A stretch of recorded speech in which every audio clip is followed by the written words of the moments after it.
Okay, I would now like to call the February 10th, 2026 Longmont City Council regular session to order.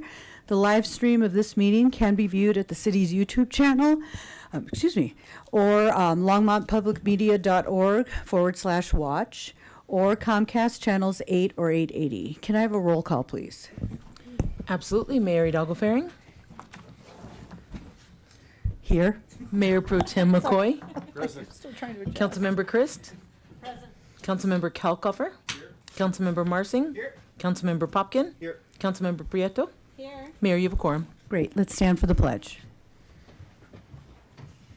I pledge allegiance to the flag of the United States of America and to the republic for which it stands, one nation under God, indivisible, with liberty and justice for all.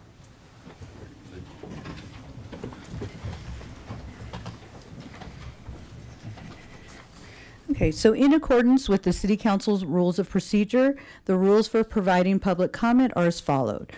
Only Longmont residents and employees of the City of Longmont may speak during first call public invited to be heard. You must provide your address, your name and address at the sign-up sheet before the meeting, or I will not call your name. Each speaker is limited to 3 minutes. Anyone may speak on second reading or public hearing item. If you are asked to add your name, but you are asked to add your name to the speaker list for the specific item you are before the meeting. Anyone may speak during final call public invited to be heard. Members of the audience shall refrain from disruptive, vulgar, and abusive language, applause, heckling, and other actions that interfere with the orderly function of council. Can we have an approval for the minutes? So moved. Okay, so the motion to approve the January 27th, 2026 regular session minutes has been made by Mayor Pro Tem McCoy. Can I have a second? Second. Okay, so it is seconded by Councilmember Popkin. Any comments? Okay, let's go ahead and vote.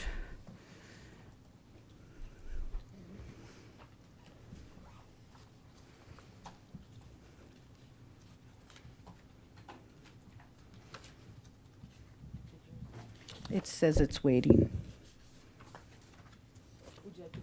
Yes, yeah, I vote yay. Okay.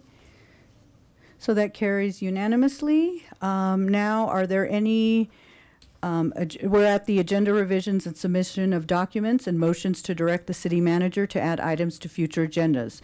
Are there any agenda revisions? Don?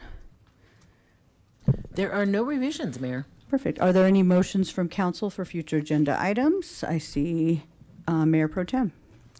Thank you, Mayor. I move that the city manager and city attorney be directed to prepare an ordinance amending the Longmont Municipal Code to dissolve the Airport Advisory Board and consolidate its duties into the Transportation Advisory Board. Okay, I'll second that. Okay, do we have any discussion on or questions for the maker of the motion? Okay, Councilmember Christ. So Councilor McCoy, could you tell me how that might look?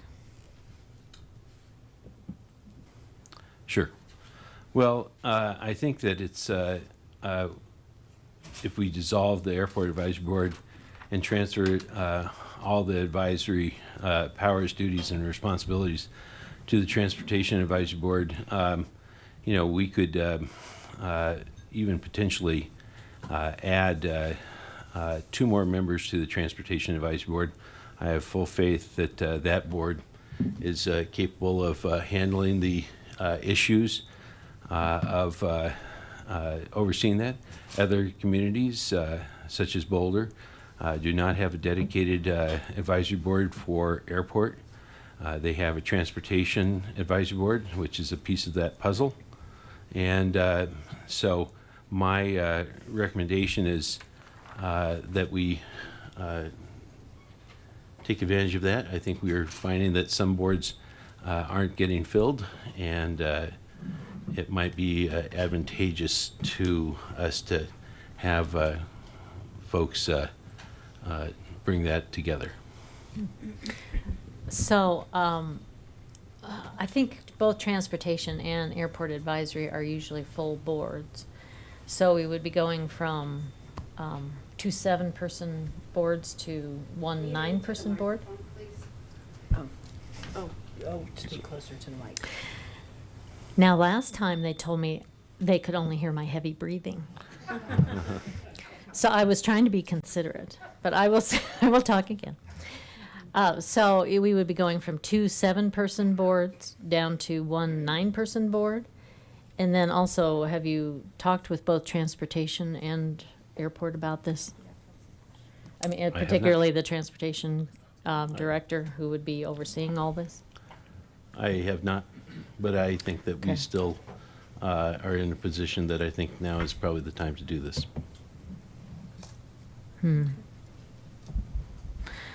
I guess I would like to see more of a transition, honestly.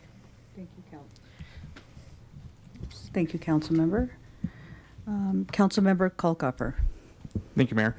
As the former chair of the Transportation Board, I know how busy the Transportation Board gets with some of the agenda items that naturally come. And what makes me nervous is I know for myself and a few other folks who are on the Transportation Board, if I were still on that board, I wouldn't be prepared to elaborate on some of the issues that the airport has coming up, and I don't know if the airport staff or if the airport board would have the same for the transportation board.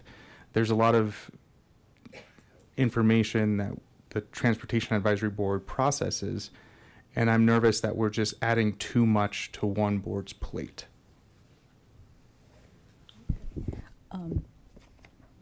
Councilmember Popkin. Thank you, Mayor. I appreciate the former Transportation Board Chair's comments on this. Thank you, Councilmember Kalkoffer. Right now before us, just to make sure I'm understanding, we are discussing a motion to prepare an ordinance on this. We're not immediately directing this. We would need to go through an ordinance process, a debate process, and that would require an update to that. So we're discussing whether we should kind of proceed with this type of proposal, not whether we're enacting this at this moment. And so I just wanted to clarify that for my fellow council members, because I think that if we're going to make a move like this, somewhat in contrary to my fellow council member Chris's comments, this would be the time to consider this, because we are kind of in a little bit of a limbo phase with the Airport Advisory Board currently, and so it would be less disruptive there. If we were going to consider it, I think this would be the time to consider that. I think the merits of Mayor Pro Tem McCoy's motion are absolutely worth debating, and the operational considerations are absolutely worth factoring in. But my suggestion would be, if folks believe this is the appropriate time to consider whether this change makes sense, we do this now and proceed. And then when the ordinance comes back, then we have a more substantial debate after people have been able to think about whether this makes sense. That's my suggestion procedurally. I will be voting in favor of this. Okay. Thank you. That was well stated. Councilmember Marcin. Thank you, Mayor. I guess this is a question for staff and maybe the maker of the motion as well. We're not talking about a timeline on the ordinance returning, right? So there's no timeline in the motion specifically. Would this be within staff's work plan, or do you have a goal in mind for timing? Mayor Pro Tem. Well, I was hoping that sometime before the end of March that we could have that sort of conversation, because we are going to have conversations about boards and commissions and how they operate and that sort of thing at our council retreat. And I also believe that, like Councilmember Popkin, that if this is the time to have that conversation, to move this forward and make these changes, nothing is written in stone. This still has to require staff to come back with a degree of modifications and possible ordinance language. So it's not anything that isn't going to be thoroughly debated. Sorry, Mayor, is it? Yeah. Thank you. Is it reasonable? Is that timeline reasonable for staff? This one's primarily a A city legal attorney, drafting yeah. of it.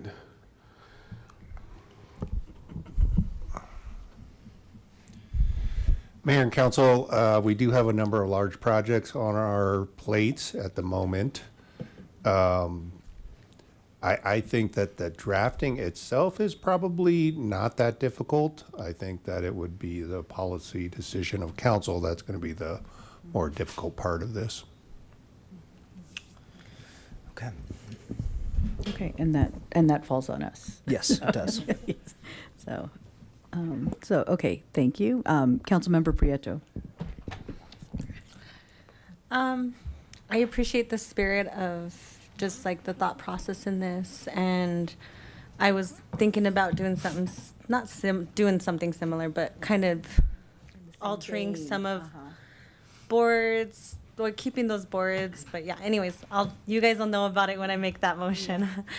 But my hope in my decision making in that process with the boards that I liaison was to really get the full understanding from staff, from the heads of those boards, the participants, just to really gain a deeper understanding as to like, what do they feel about it? How would that work? And so I'm open to it, but at this time I don't know that I could move it forward, just not having their take on it. And then I would hate to waste staff time versus you getting more of a foundation and kind of solid understanding as to like, how could this move forward, and everybody's kind of on the same page. So I guess that's what I would have to say about that one.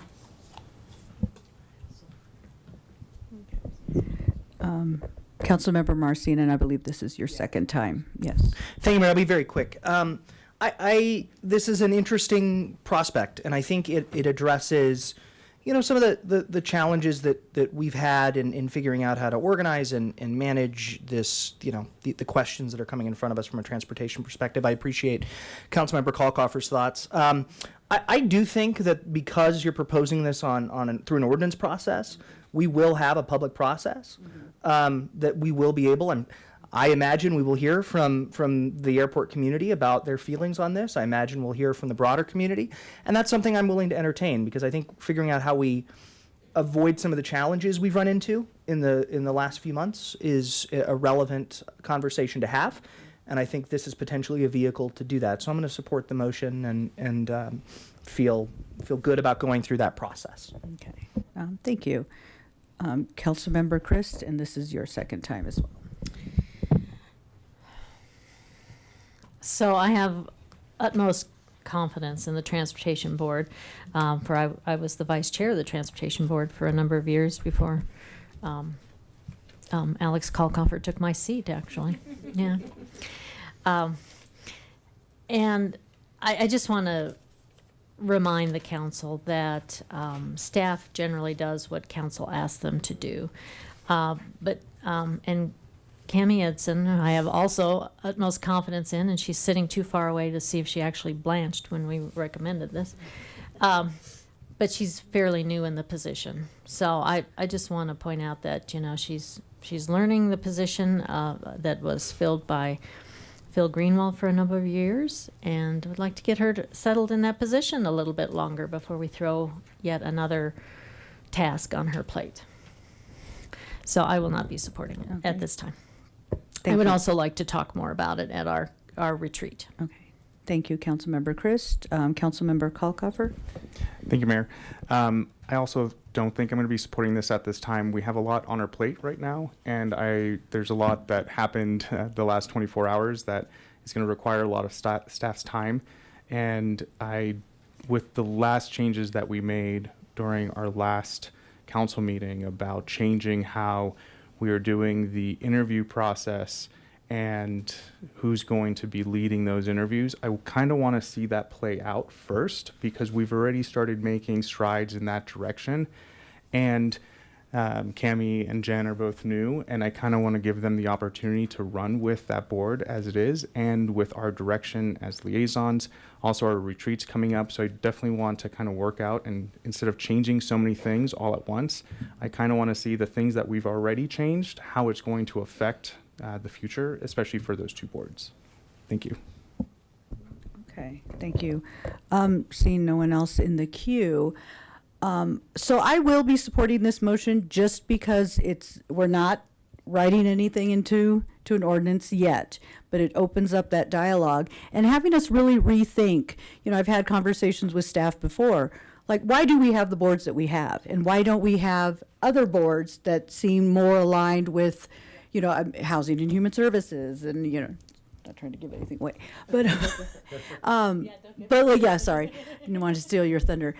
But so looking at what are the options in how some of these boards function, and even when I'm speaking with other municipalities who have airports, they don't have an airport advisory board. I was like, really, how do you function? So it's really just, it's either absorbed in transportation, they might have their own authority. There's different options to look at that, but you know, just really freeing up for public, because I know in some boards, I think it was the Master Boards of Appeal, is that correct? It's absorbed under planning and zoning, because, you know, we have these positions that aren't getting filled if we don't have the volunteers for certain areas. And I know, you know, as a council, I do want to acknowledge that, yes, some of them, you know, like airport and transportation do get full, but if we can kind of divert some, you know, and help some of our needy boards that really do need those people for processes. So I do want to bring this forward and, you know, have that discussion, and then that's where we can, between now and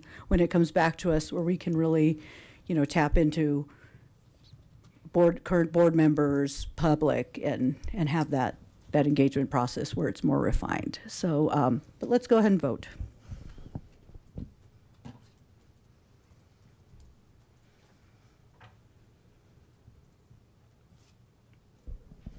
Okay, and so that motion carries 4-3 with Council Members Christ, Councilmember Prieto, and Councilmember Kalkofer in opposition. Okay, do we have any other items? Okay, so we are now on to City Manager's report. No report, Mayor and Council. Okay, so now we are on to special reports and presentations. Tonight we have a proclamation designating February 2026 as Teen Dating Violence Awareness Month in Longmont, Colorado. And I see Alyssa Neeson. Okay, she's in the audience, so I'll go ahead and read the proclamation, and then you can come on down. Let me open that up. Okay, so it's my honor to present a proclamation designating February 2026 as Teen Dating Violence Awareness Month in Longmont, Colorado. Whereas 1 in 10 high school students in Colorado have experienced physical violence from a dating partner in the past year, which highlights the severity of the issue and need for action.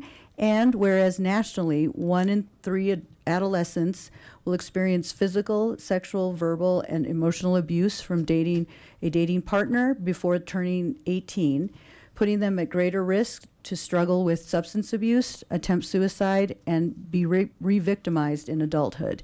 And whereas increasing education, advocacy, collaboration throughout Longmont has the potential to help prevent teen dating violence in our community, and whereas Teen Dating Violence Awareness Month provides the Levi program and the City of Longmont and all community members with an opportunity to raise awareness, highlight resources, and promote healthy relationship behaviors.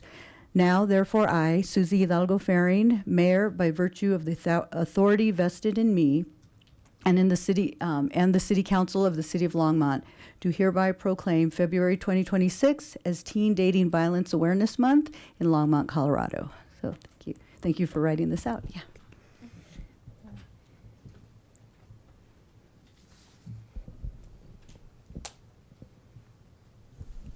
So I think there's a button on your right side? Yes. Okay. Hello, my name is Alyssa. I'm here with the Levi program. And I just wanted to say really quickly how teen dating violence is a real and prevalent problem that can be easy to kind of miss. And while the statistics are really scary, there's a lot of things that we can do to help stop teen dating violence. So if anyone wants to reach out to the Levi program, we'd be more than happy to answer any questions and share what kind of support is available for teenagers, caregivers, and professionals. You can connect with us through our website, which is longmontdomesticviolence.org. Thanks. Thank you. Would you like a picture? Sure. Okay, and then I see Councilmember Popkin in the queue. Can I ask you a brief question? You alluded to if people have questions or want support services, they can reach out to you. Yes. Can you give us a very quick synopsis of what types of services you offer, just so people are aware of what exists? Yeah. So the Levi program kind of is a twofold program where half of it focuses a lot on intervention and one-on-one support with anyone who is either struggling with interpersonal violence or has a family member who's struggling. And then the other kind of half of that is doing a lot of like awareness and prevention work, education work. So if anyone has any questions or needs to be connected to some further resources, then the Levi program is a good option for that. Amazing. Thank you. Yeah.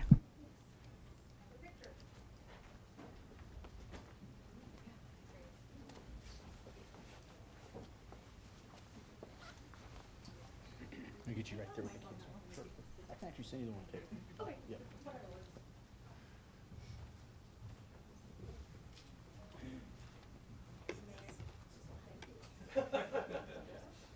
Can we get one member on this side, if possible? There we go. Balance it out. All right, big smiles on 3. 1, 2, 3. 1, 2, 3. 1, 2, 3. Very good. Thank you.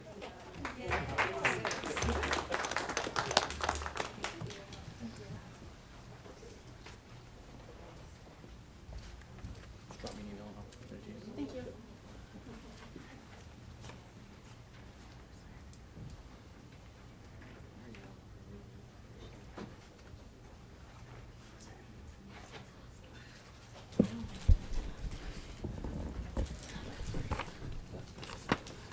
Okay, we are now at public invited to be heard.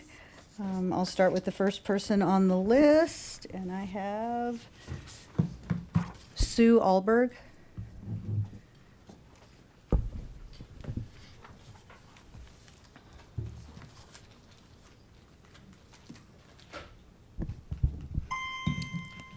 Okay, I press the button? Nope, you're good. Oh, okay. Thank you. First, I want to take the opportunity to thank the council and our mayor for all the time you put into your job. I never take the time to write you a letter. I want you to know that your service is much appreciated and really grateful for what you do. A little background on me. I'm a 46-year resident of Longmont, so I'm a huge Longmont lover. Very active in city facilities, services, especially Park and Rec.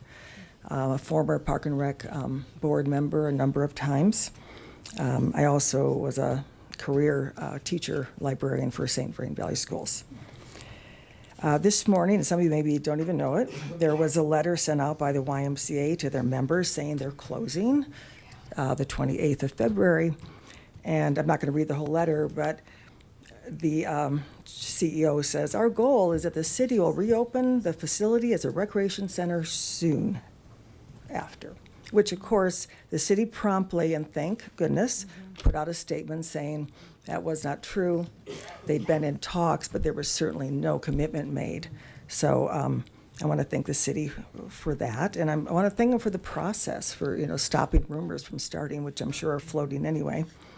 I'm sorry for the news that the Y members are receiving. I know it was a shock.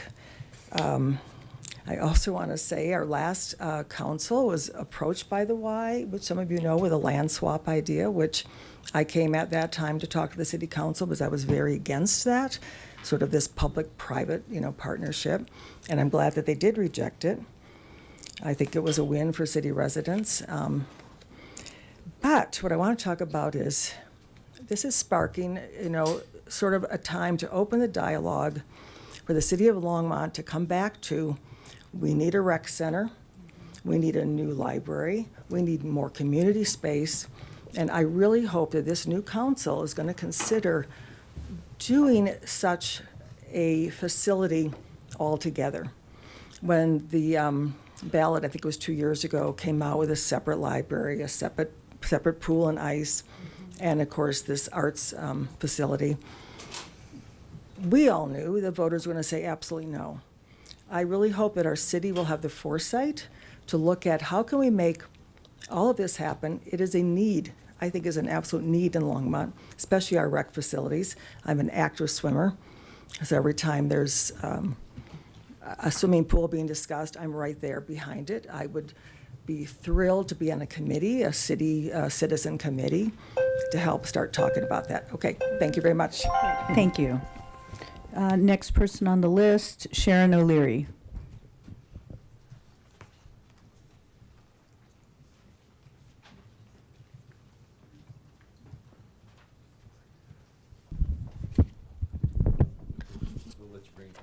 Ready, aim, fire.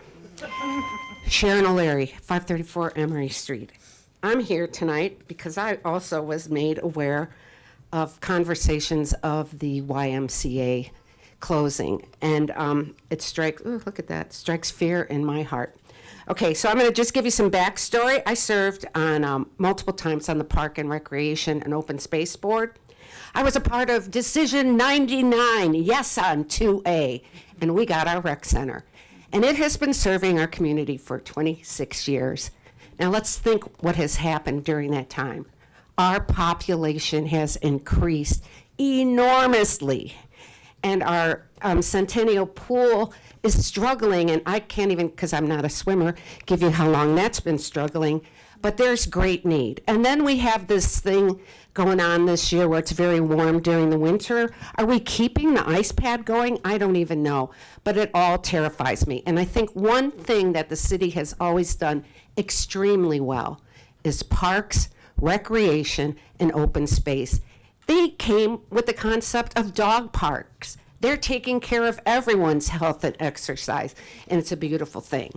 Okay, so we were looking at the Y. We weren't looking, but the Y was looking at building a new facility just not so long ago. Oh, and wait, another backstory. We paid for 2 lanes in that facility, and I don't think the Longmont residents benefited from that. So here's our option. Are we going to look at buying a used car and get the whole family with it? If you go into negotiations with them, something's going to come up where we're going to have to take their membership. No way. we are worth a new car. A new car that meets the new needs and our current population and our aging facilities. We do not need to go for a used car. So I'm asking, please do not, I don't even know if the letter is true, do not go into negotiations with them. It was voted down when we were looking at swapping land and putting affordable housing there. Isn't that an indicator that if they wanted to tear down that building and build a new one, that there might be something that's like not meeting the eye, but a financial burden? I don't know.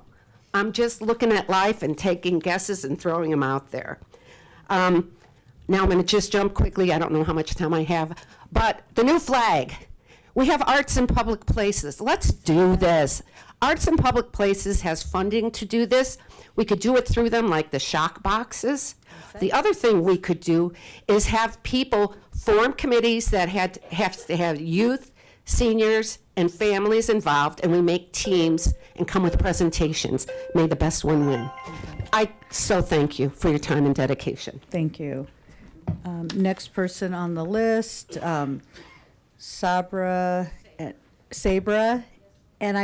Sheedy, okay. Thank you. I just did not want to botch your name, so. I appreciate that. So I'm gonna go Okay. slow with it.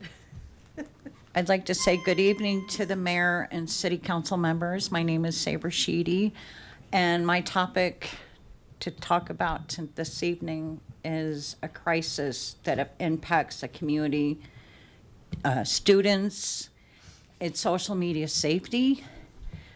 The children are living in too much of a technical world.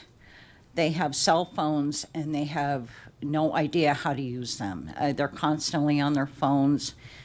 They are going to all social media apps. They don't have the knowledge to protect themselves. They're turning into junkies. I've compared social media with drugs, and they're very much intertwined. Drugs obviously are illegal. Social media is not. It's just affecting them day by day, low grades, disassociation, mental awareness.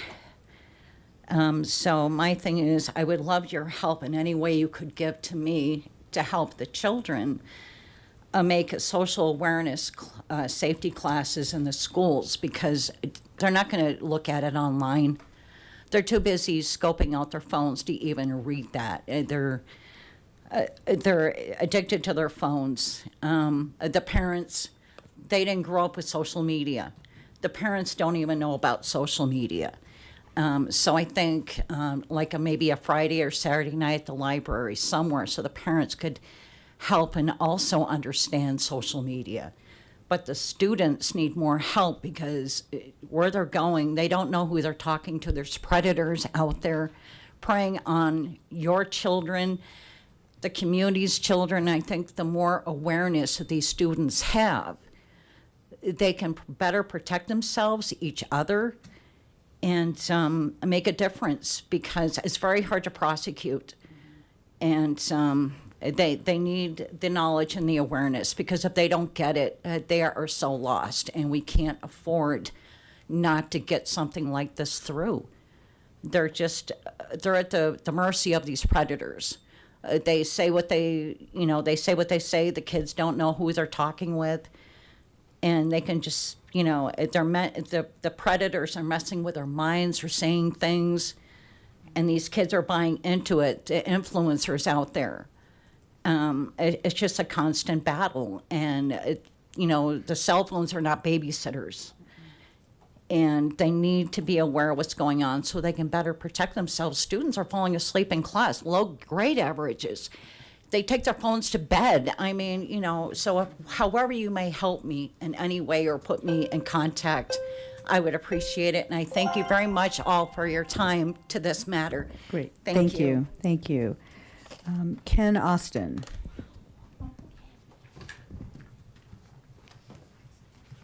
Okay, I thank you for listening and let me bend your ear on the same subject. Can you raise your mic? YMCA. Yes, thank you. I work for the YMCA. I'm also a resident here. Yeah. There you go. Go ahead. There you go. Yeah. We good? Okay. Everybody? Yes, yes. Okay, I work for the YMCA. I'm also a resident here.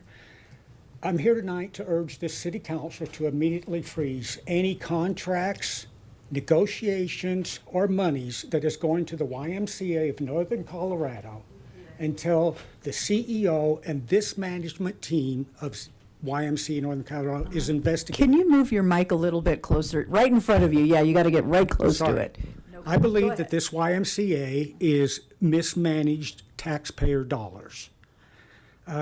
You know that as the 28th, we're shutting our aquatics and our facilities. The only thing that this Y is going to manage is our child care. When you look at this, you start to have to ask yourself the question, why has no other YMCA in Colorado shut down? We were told that it was because of budget cuts, city budget cuts, federal budget cuts. No other YMCA in Colorado has shut down. None. They have the same exact budget cuts. We're talking a score of 0 to 3. 3 shutdowns with this specific management team. If you do not get the anger in my face and my voice, please let me tell you, if nothing else, that I tell you tonight, while services for our families here in Longmont are being cut, our most needed people, we are not a rich city. We are the poor city of Boulder County.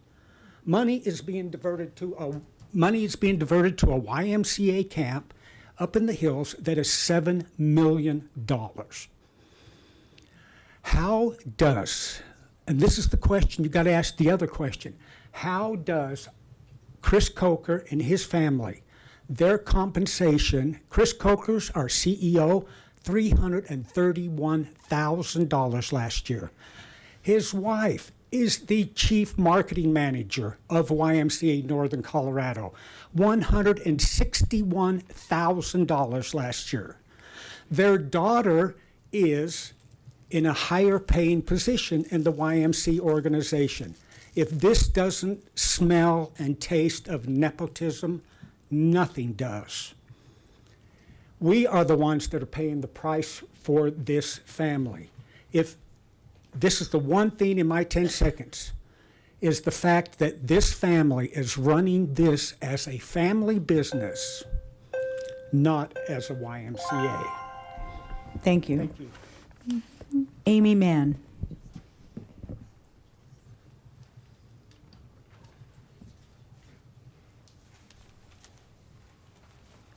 Good evening. I'm Amy Mann. I live at 26. Oh, sorry. 26th Anniversary Lane, and I'm going to repeat a few of the things that have been said about the YMCA. I am a third-generation Longmont resident. I've been a member of the Longmont YMCA for 30 years. I've worked at the YMCA. I've been on the board, and I raised my family at the YMCA. I want to take a minute to thank the City of Longmont for swiftly issuing a compassionate statement. We needed it today. We were pretty brokenhearted. In all honesty, I do think the community would be open to a change, but as early as last week, we were exposed to membership drives. We were told to bring our friends. And there's even a sign at the front desk still today that says there's no place like the Y. They told us that the city had made cuts. They told us that the federal government had made cuts, and that's why they were closing. The email floored us, and it really was upsetting. I've spent the last 12 hours talking to staff, to Y members, to people in the community that the Y has touched. And there were a lot of tears in the pool today, and I'm sure Ken saw them. I understand that the City of Longmont's not making any commitment. And you're trying to, you can't assume responsibility for fitness operations, but as many of us are open to change, I think this is a really good opportunity for the City of Longmont, because the Y is not just a gym. It's where seniors fight isolation. It's where kids learn confidence. It's where people heal physically, mentally, and socially.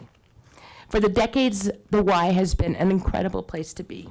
So I look at this as an opportunity for the city and many other things.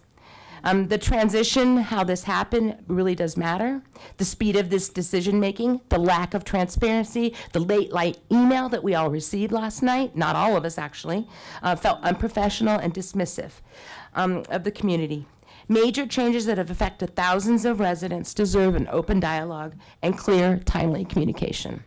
My hope is that the city will step into this moment, and not just as an operator of fitness equipment, but as a steward of the community trust. We need trust. And finally, the Frontline Y employees, like Ken, deserved better. They are the heart of the building, and they are residents of Longmont. And for them to get this type of email in the wee hours of the evening, my phone blew up. Longmont has always been a city that values people, community, and shared responsibility. This moment, while difficult, is also an opportunity to lead with transparency, to invest in people, and to strengthen a place that has already strengthened many of us. Thank you, City Council and Mayor Hidalgo. Thank you. Lance Whitaker.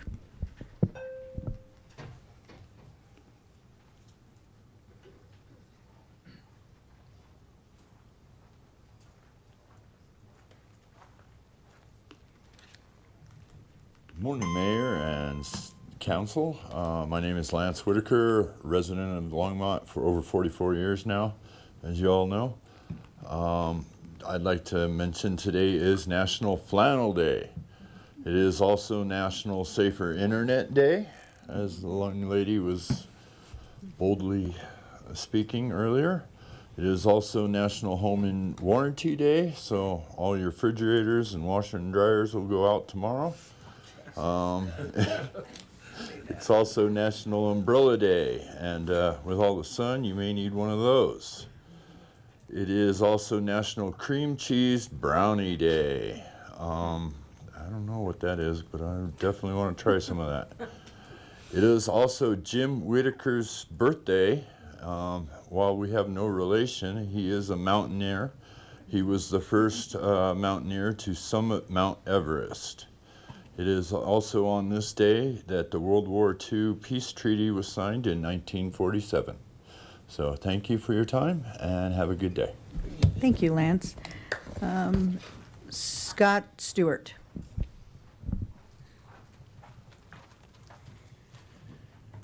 Mayor, members of council, Scott Stewart, 229 Grant Street. You have 2 items on your consent agenda today, item B, item D. Both are lease renewals for existing hangars. I'd like to kind of bring to your attention that the existing leases are typically 20 and 20.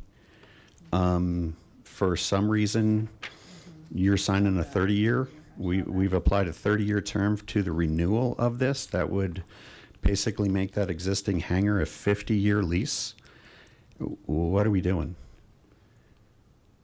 We're changing boats in midstream here. You have a plan. The plan is 20 and 20, and now we're applying a 30-year lease term. The 30-year lease term was created by the City Council in order to incentivize development at the airport. So it's a tool for the City Council to use in order to try to get people to make that long-term investment in the airport. And the argument was that, you couldn't do it with 30-year, or you couldn't do it with a 20-year. We needed to extend to a 30.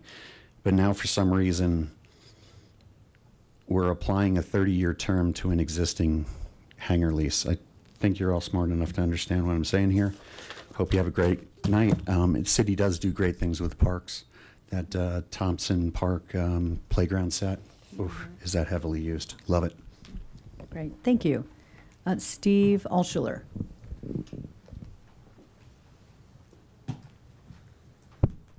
Good evening. Steve Altschuler, 1555 Taylor Drive. I came across this article a couple days ago that I thought might be enlightening for everybody on the council. Obviously, I know that Longmont loves to build, so this is something to think about. It was an article in the Washington Examiner, and the headline is, "Rents Fall Again as Trump's Deportations Rise." The best government data will be delayed again thanks to yet another shutdown caused by the Democrat Party. But the best private data shows that rents fell again in January for the 6th month in a row, leaving them 1.4% lower than a year ago, the first decline in decades. President Trump's mass deportation policies are not the only reason for the decline, but they are a big contributing factor. The Census Bureau declined to put a number on the decline of the foreign-born population in 2025, but the net international migration numbers released last week note that the foreign-born population in the current population survey declined from 53.3 million in January of 25 to 51.9 million in June of 25. So we're 7 months behind the curve, a decline of 1.4 million. Some communities bore the brunt of illegal immigration more than others, so the effect on rents from departing illegal immigrants will vary from place to place. It is noteworthy, however, that the Los Angeles Times, no fan of Trump and his administration, admitted last week that communities targeted by immigration officers, such as Long Beach and East LA, saw a jump in vacancies. Deportations are not the only reason rents are falling. Many homes are coming available because of permitting reforms that have made construction easier and less expensive. Austin, Texas, for example, has a booming economy with thousands of new jobs added every month. Aggressive housing construction has kept up, and Austin leads the league in falling rents, with prices 6.3% lower today than a year ago. San Francisco and New York have taken the opposite approach, using economically illiterate rent control policies to try to keep prices low, but rent control discourages investment and leaves some communities with not only fewer homes, but also less desirable ones. Mayor Brandon Johnson's attempt to build public housing in Chicago, he has spent billions of dollars to build affordable homes, but has only a few hundred units to show for it.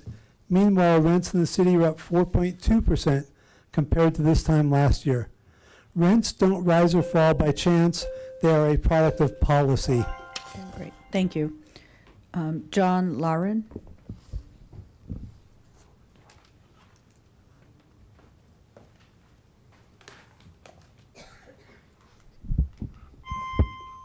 Hello, my name is John Lochran at 220 Sherman, and I'd like to welcome all the new people, and congratulations, and good seeing the other folks again.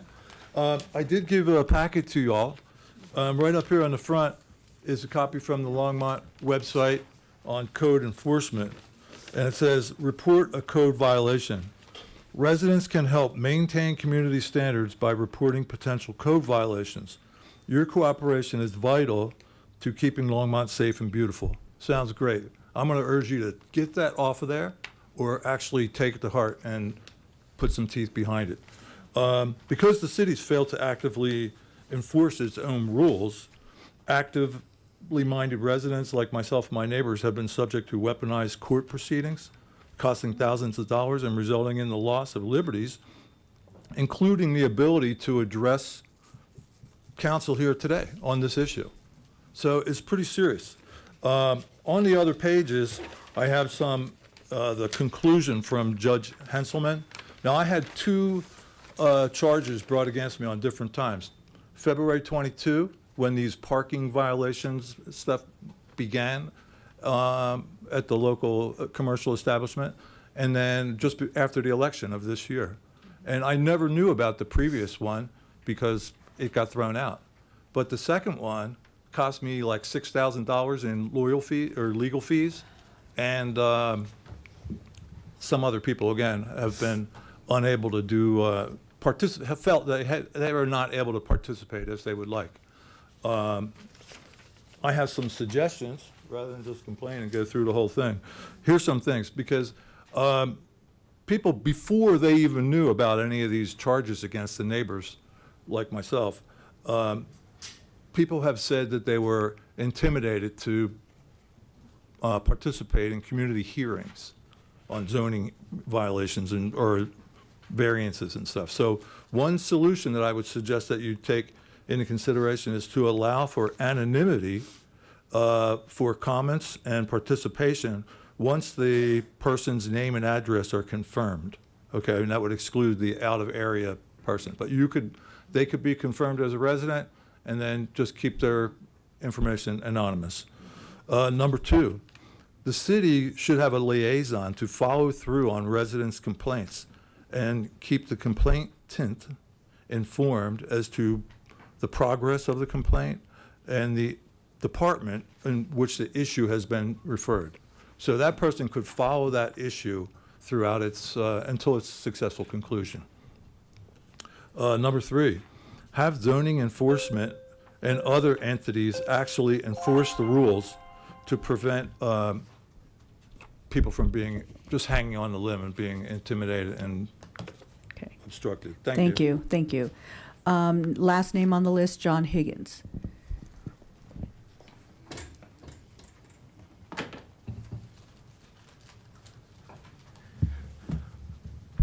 Lower for me.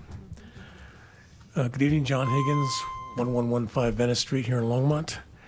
I'm an active volunteer at the Longmont Senior Center, but I'm here as a member of the public tonight to talk about an upcoming resolution. July 13, 2021, the Longmont City Council adopted the official land acknowledgement, which I saw when I walked in this evening. At that time, we reiterated Longmont's support and ongoing commitment to honor the history and spiritual connections of Indigenous people with this land. September 18, 2021, the Longmont City Council further demonstrated its commitment and support for Indigenous people when it signed the Sister City Agreement with the sovereign tribal nation of the Northern Arapaho, the first of its kind in this country. Later this evening, Resolution R 2026-11 will be before you. This resolution was passed unanimously by the Longmont Senior Citizens Advisory Board, and we'd ask for your full support for recognition of Northern Arapaho seniors as residents of Longmont simply for the purpose of Longmont Senior Center programming. This resolution is a small but meaningful step to show our sister city elders of the Northern Arapaho that Longmont still continues to support their history and their spiritual connection to this land. Thank you. Ooh, quick. Thank you. Thank you very much. Seeing no one else on the list, I will now close public invited to be heard. And we are on to item 9, consent agenda and introduction by reading by title of first reading ordinances. Don, can you please read the consent agenda for the record? Absolutely, Mayor. The second reading and public hearing for ordinances introduced on this consent agenda will be on February 24th, 2026.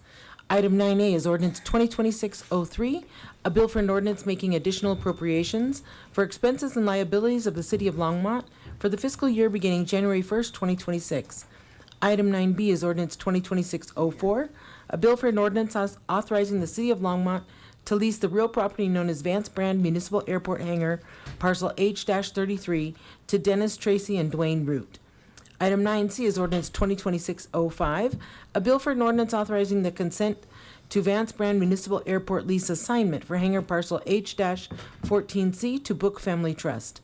Item 9D is Ordinance 2026-06, a bill for an ordinance authorizing the City of Longmont to lease the real property known as Vance Brand Municipal Airport hangar parcel H-55 to Lyle Properties, LLC.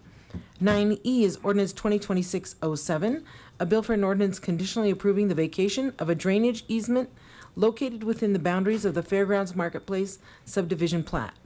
9F is Resolution 2026-09, a resolution of the Longmont City Council authorizing and supporting the application for the local planning capacity grant from the Colorado Department of Local Affairs to expedite plan review. 9G is Resolution 2026-10, a resolution of the Longmont City Council supporting the city's grant application to the Colorado Energy Office for development of a transportation demand management policy. 9H is Resolution 2026-11, a resolution of the Longmont City Council recognizing Northern Arapaho elders as residents for purposes of the Senior Center. And 9I is approve the use of $7,000 of council contingency funding for an additional flagpole in front of the Civic Center. Okay, does anyone want to pull any items? Okay, Councilmember Prieto. Oh, all the lights went on. I'll pull 9I. Okay. Next one on the list. Councilmember Popkin. I would appreciate pulling 9H. Okay. So 9H. What else? We are now at seat 8. Councilmember Kalkofer. B, C, and D, please. Oh my gosh, okay. So E, B, C, and D. B, C, and D. Okay, never mind. Okay. So, what are we moving forward? No, wait, I have one more. Okay. Councilmember Christ. I am going to pull 9F. Okay, so there's a dwindling list. Okay. And I will move 9A, E, and G. Second. Yeah. Okay. It seems shorter than what was accepted, Yeah. but thank you. Yeah. Okay, so let's go ahead and vote.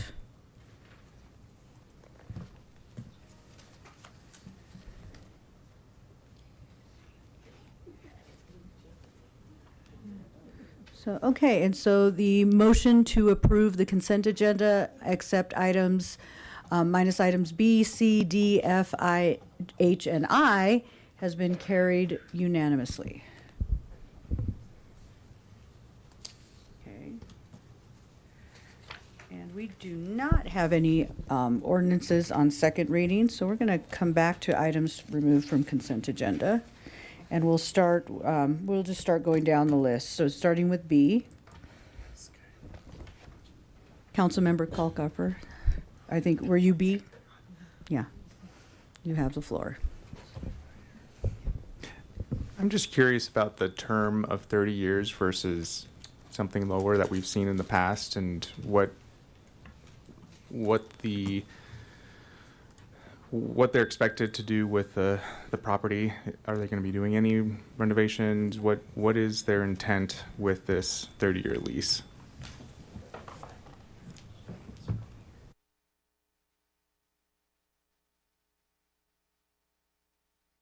Brown Airport Manager. I'd like to talk a little bit about that. So the current city lease we have set, kind of the standard template's a 30-year lease. So whenever we find ourselves in a situation where we have to do a new lease, so the example of B and D, these leases are expiring. So we can't do a transfer. We can't do anything like that. So we're moving into a new lease. That's a 30-year. Those leases are currently being evaluated. Part of that evaluation process is the rates and charges study that we're just now starting. So as we move through that rates and charges study, new leases will come out. That information will come back, for your guys' input on what terms and should be. But currently, as it stands, it's a 30-year lease. Okay, and does that answer your questions for B, C, and D? Or do you have individual? Okay, so, Councilmember Christ, are you wanting to speak to this? Yes. Okay, there you go. And thank you, Mayor. And thank you, Mr. Brown, for answering some of my questions via email. But here, these are my questions for council's edification. For one, I was concerned as to why in B and D, the rate is different for those. I mean, for B, the rate is 0.3576, which is in line with our standardized rate.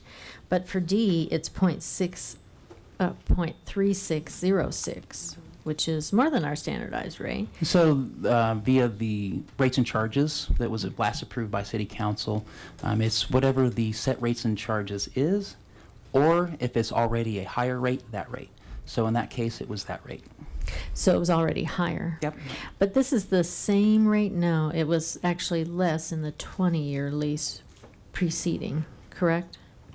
So I'm just reading from my phone, so a little grace. I don't have my bifocals in.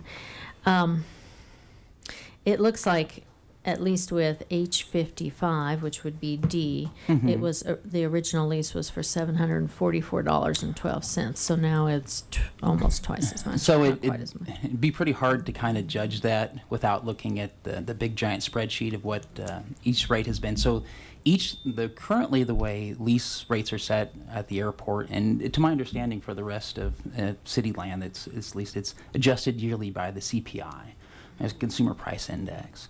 So every year it goes up 2%, and then next year 4%, and then 3%. So this last lease D, and of course not having it directly in front of me, I'm sorry, it's up there. Most likely what occurred is, since it's a little higher, is last year it was that rate. So via our rates and charges, we take either the standard set in the rates and charges rate, or if it was the higher one. So that's what we would have done. Okay. So by the end of the 20-year lease, it was maybe 2% Yes. less than what the new Yes. lease Every would be. year, a good rule of thumb, every year it goes up about 3%. Okay. But at $1,490.72 annually, let's say it just stayed static without the 2%. That's about 124, a little more than $124 a month for Okay. land. And keep in mind that on the airport, it's just ground leases. We're not leasing buildings or anything like that. We're just leasing the dirt under the buildings. The buildings are actually individually owned by the tenants on the airport. That still seems a bit low to me because when you look at, I'm trying to think where else we have land leases, and it's not city owned, but like Longmont Estates. I think when they originally opened, it had to have been 20 years ago. The land lease was $250. And that's something A which will month. be addressed in great detail in our rates and charges study. We have an independent study coming up that's going to look at multiple factors, multiple airports, to help us determine what the best rate for that is. Okay. But you're asking us to commit for 30 years to this. That's the standard lease as was approved by this city council. Okay. But that is the maximum as approved by city council, that we could go up to 30 years. If I recall correctly, we had a similar incident to this a few months back, probably 5 or 6 months back, regarding another hangar lease that Eugene answered some questions about. Okay. And my other question, I'll just add on, Eugene, so you can address them both, is both B and D are the same individual. So would that be 30 years total for that individual? In other words, we could say an additional 10 years while we are working on our rates study. And I'll refer to our city attorney, see what. Mayor and Council, Eugene May, City Attorney. What is the question? The question is, I think the ordinance that said we could extend leases up to 30 years, but it wasn't you had to have a 30-year lease. I think it was we could extend it up to 30 years. Correct. The charter was changed to allow for 30-year leases from 20-year leases. My understanding, City Council determined what would be the template contract, and that was a 30-year contract. Under our grant assurances, we do have a non-discrimination obligation, so we would want to treat all lessees the same. Correct. I believe the lease provisions are part of the look at multiple aspects of the airport, including the rates and fees study, as well as the leases, and not sure what else is coming back. So this is our standard lease. And yes, it's up to 30 years, but that is the template. Okay, up to. So we have had some hangar lessees come to us and say that they were concerned that we weren't issuing new leases. So why in particular are we issuing these leases now while we're refiguring? I can answer that, I think. So when we've been able to, such as in number C, we've been doing lease transfers. In the case of these leases, the leases had expired. So there was no option to do a lease transfer. Which is what is happening in C. There's a lease transfer. That's a transfer. Yeah. Okay. It seems to me like also with the lease transfer, we're not changing the rate at all. Is that correct? So it stays essentially the way it is. It's just changing the name on the lease, if you will, when we can do a lease transfer. So also, the lease itself is the same. The language of the document is the same also. Okay. But we're not required to transfer leases either. So we could, at that time, use the most current rate for That would that be product. whether we create a new lease or we transfer lease, I would look for a direction from the council on it. Okay, so if we don't pass these two ordinances, well, all three, B, C, and D, what would happen? I would direct that to legal. Okay. Back to you, city attorney. Mayor and council, then we'd have use of city property without a lease or property interest to use that property. So there'd be an interim type agreement, or people would continue to use it without a lease? Explain what you are saying. There are a variety of remedies. I'd have to look at the lease. I don't know if it would continue month to month. Otherwise, we could trespass them on city property. Well, I'm not against them having the property. I just think we need to figure out what we're doing going forward. And 30 years is a long time to not know what we're doing going forward.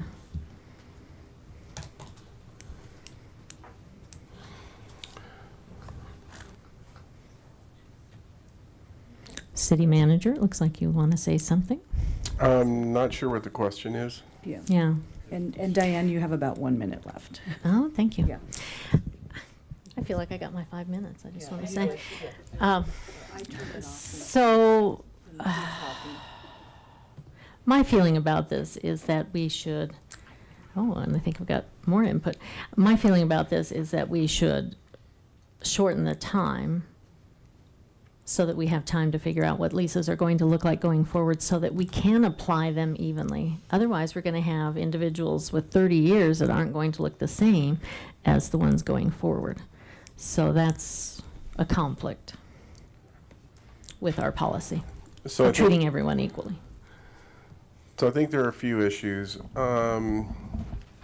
As council adjusts rates and charges, it's not uncommon when we go through this process. We had that happen the last time. So you have people staggered in terms of the term.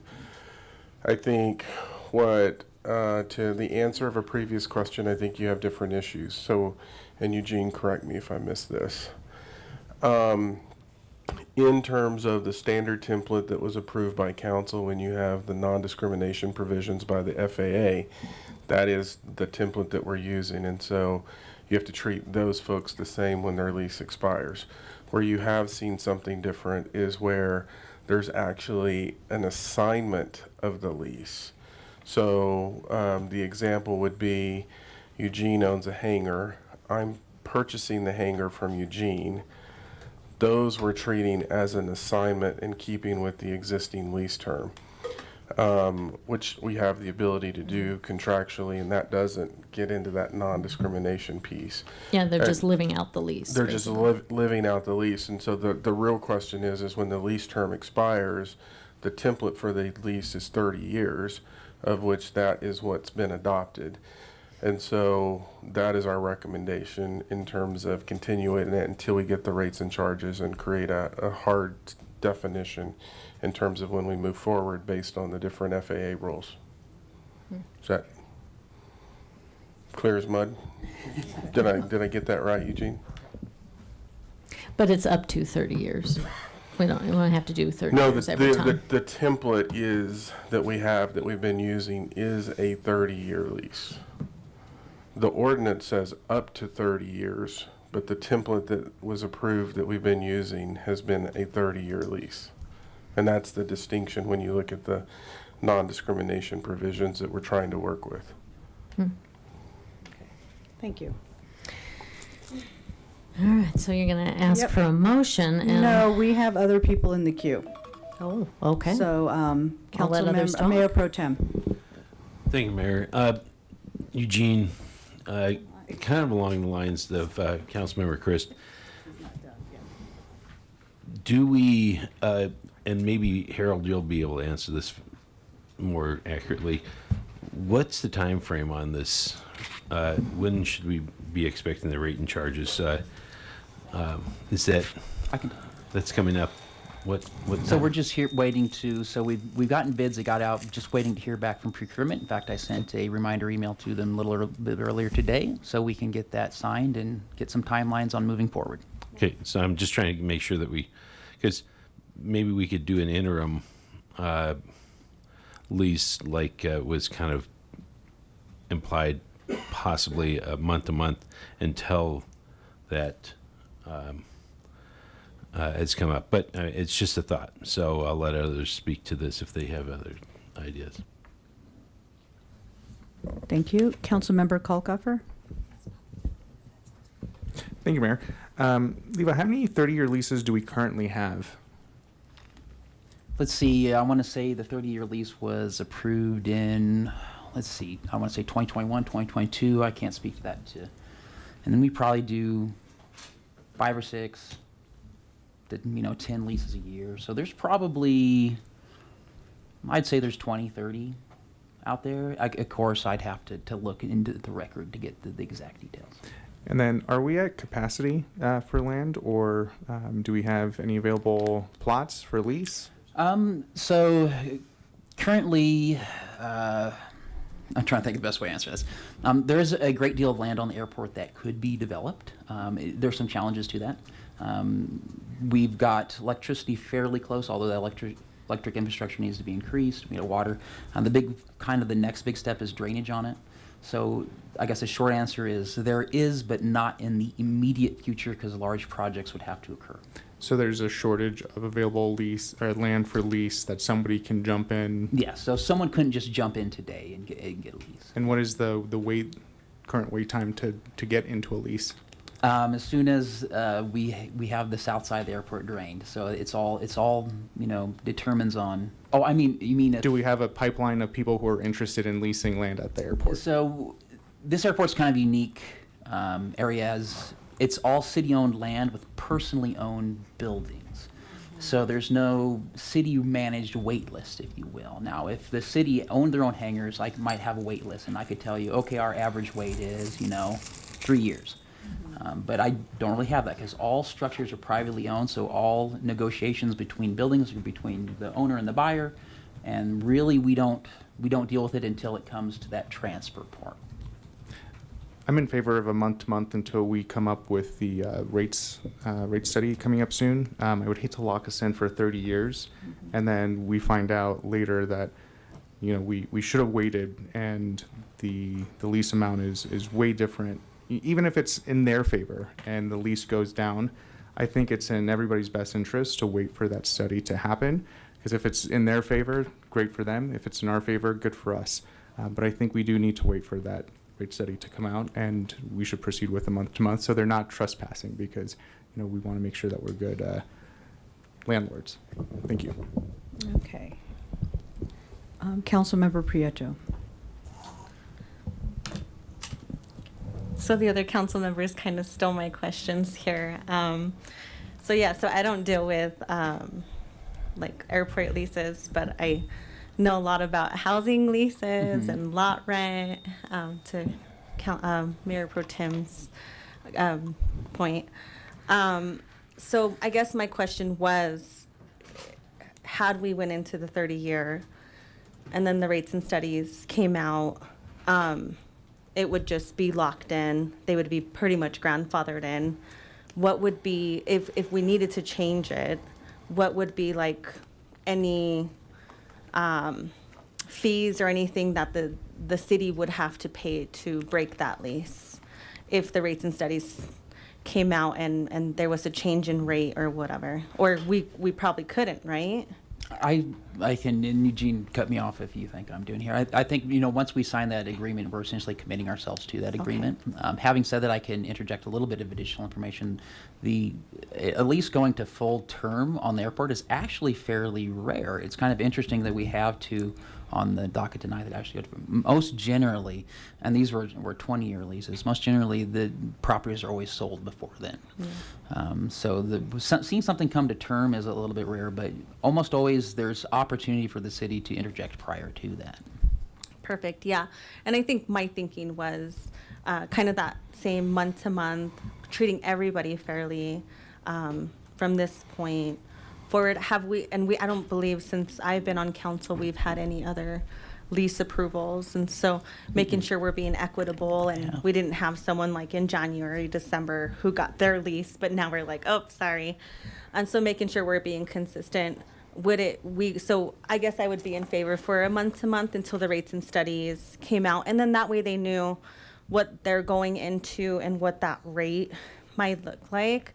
I do feel a little bit bad because they were the lucky ones that potentially got the grandfathered rate going into it. But 30 years is a long time, but we are committed to a lot of grants in which our airport's going to be open that long. So if you think about it in that aspect, but anyways, just thinking about the rates and studies, data that's going to be coming back, I would be in favor of a month to month and just communicating that to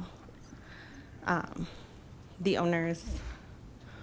Harold, did you? Yeah, Mayor, if I Harold, can go ahead. interject, I think if the council wants to go to the month-to-month, that's obviously a conversation we're going to have with the other party as part of the contract. And so if council wants to give us that direction, what we would probably advise is that you all give us that direction, and then we would pull the items, and we would need to have a conversation with them and then bring them back at a future date. Okay, so very good. And go ahead, hold on. And I would point out that one of those is a transfer, and only two of them were actually new leases. Okay. And just thinking like equitably here, like when we look at kind of what folks do with lot rents, with mobile home parks, they'll usually let folks know a year in advance what the new rate's going to be or like at least 6 months in advance. So I'm just kind of thinking, making sure that we're being fair to those folks who are renting the property. Would it be appropriate for the month to month? Do we want to give an advance notice? I'm not sure.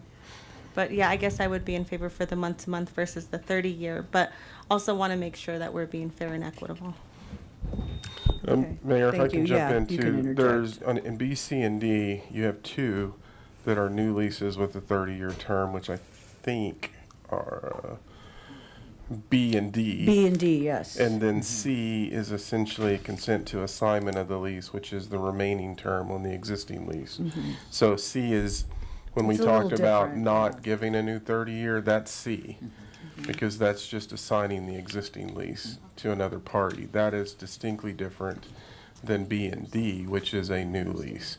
So it's not starting the clock all over again. no, you're finishing the clock on, and Levi Jen, it's C, correct? That is correct. Yep. Yeah, it's C. So C just is example in C is I own the hangar.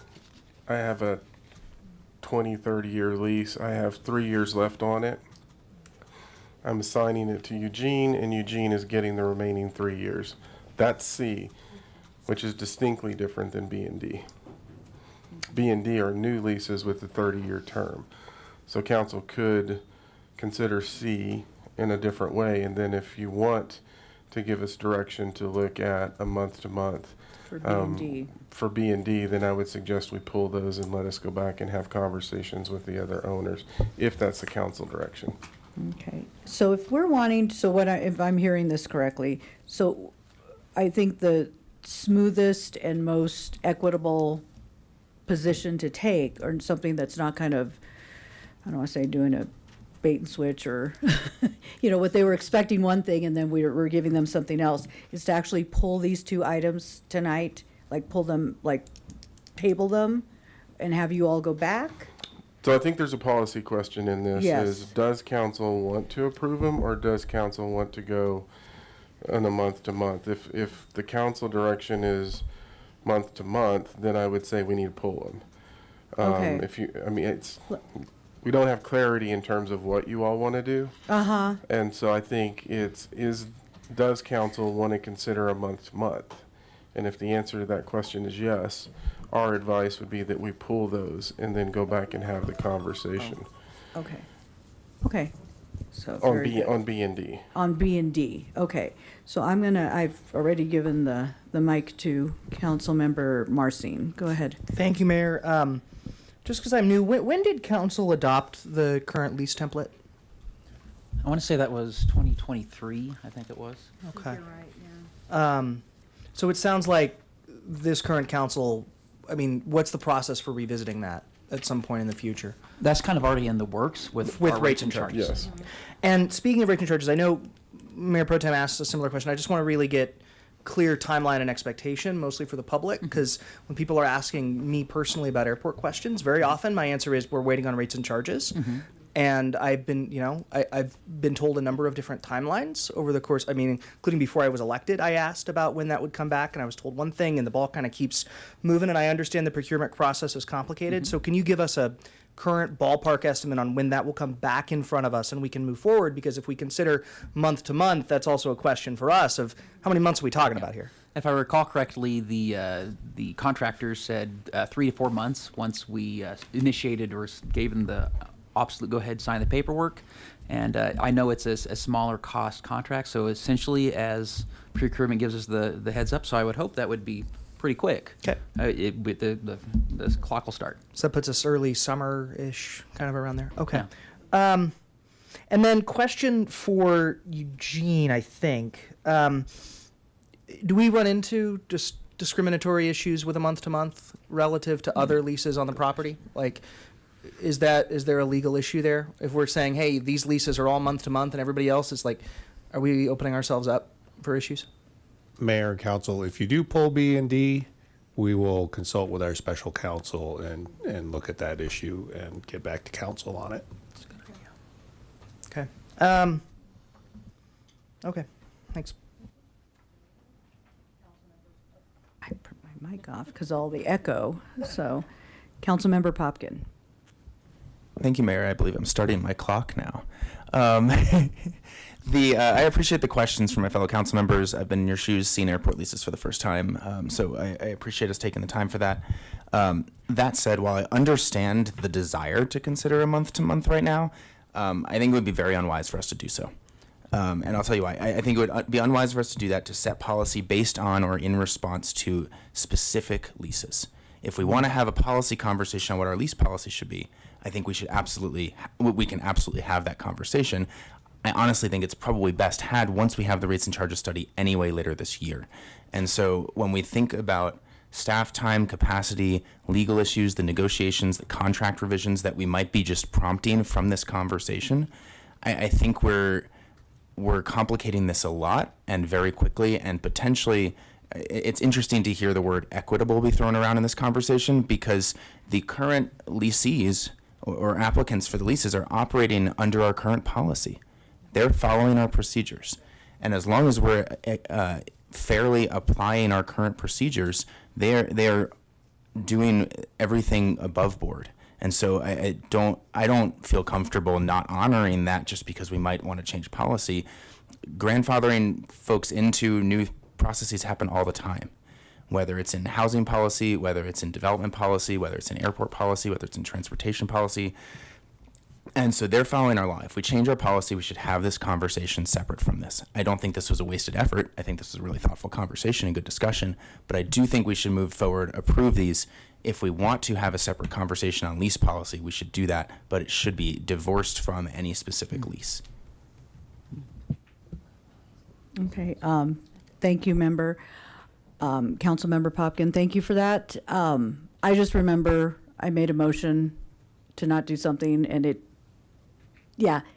I stepped in it before. So I'm going to actually, I would move to support all these tonight as is, just based on my own experience. I can get into detail with you later, but it was a big mea culpa. So, okay, and this, Councilmember Chris, this will be your second time. And thank you, Mayor. Levi, I'm not sure I asked this question, but how many more years are left on C? On the 2. 2. So it's actually kind of in the ballpark. And if I understand Counselor Popkin, that we start this discussion, it may actually kind of be the same amount of time before we make a policy change, if we are to make a policy change. No? You're saying 30 years is solid? After that, I would like to get clarification from you.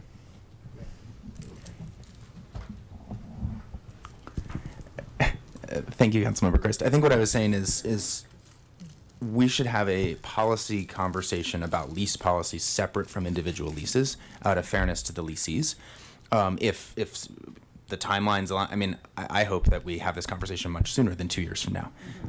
My understanding is that by this summer, we'll have a rates and charges study that will inform a number of policy conversations around the airport.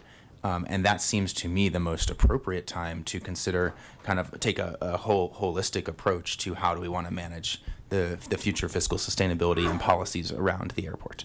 That seems like an appropriate time to really have this conversation. At some point, you're always going to hit a point in the cycle when you're setting new policy where some folks are grandfathered in and others are going to kind of hit the new cycle. That's the reality of life. That's the reality of policy making and legislation.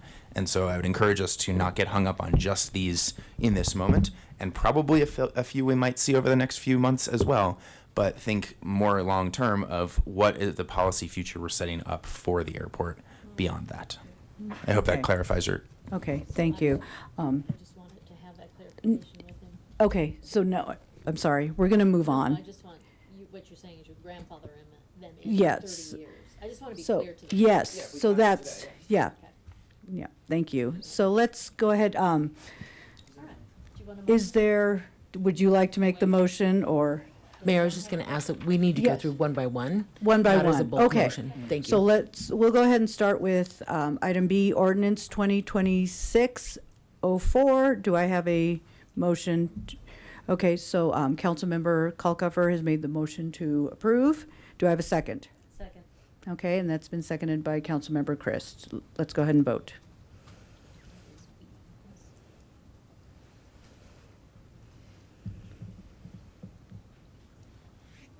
Okay, and that carries 6-1 with Mayor Pro Tem in opposition. Item C, ordinance 2026-05. Do I have a motion to? Okay, so that has been moved by Councilmember Chris. Do I have a second? And it was seconded by Councilmember Kalkofer. Let's vote.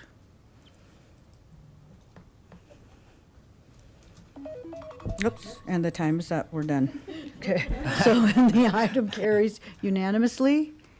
And we're on to item D, ordinance 2026-06. So moved. Okay, that has been moved by Councilmember Christ and seconded by Councilmember Kalkofer. Let's go ahead and vote. Okay, and that carries 6-1 with Mayor Pro Tem in opposition.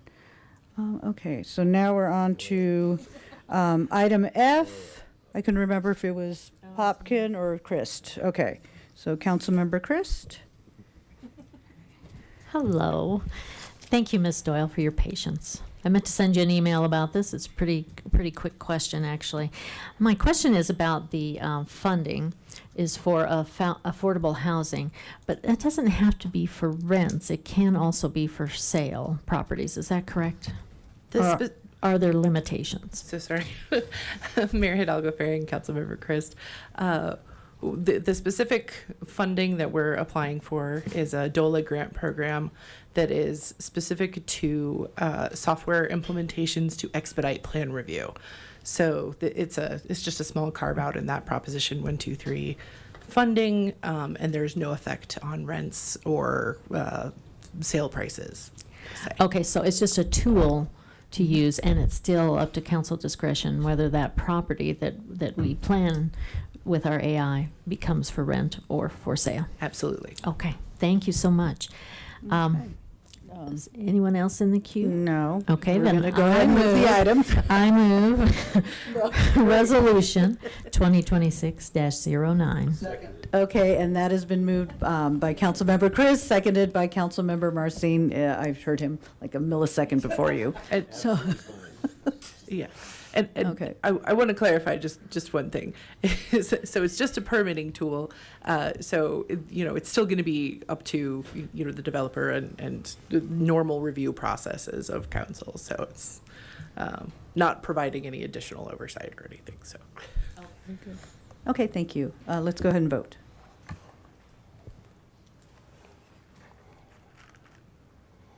Okay, and that item carries unanimously. We are now on to item H, a resolution for the Longmont City Council recognizing Northern Arapaho. Was that Councilmember Popkin? Indeed, it was. Thank you, Mayor.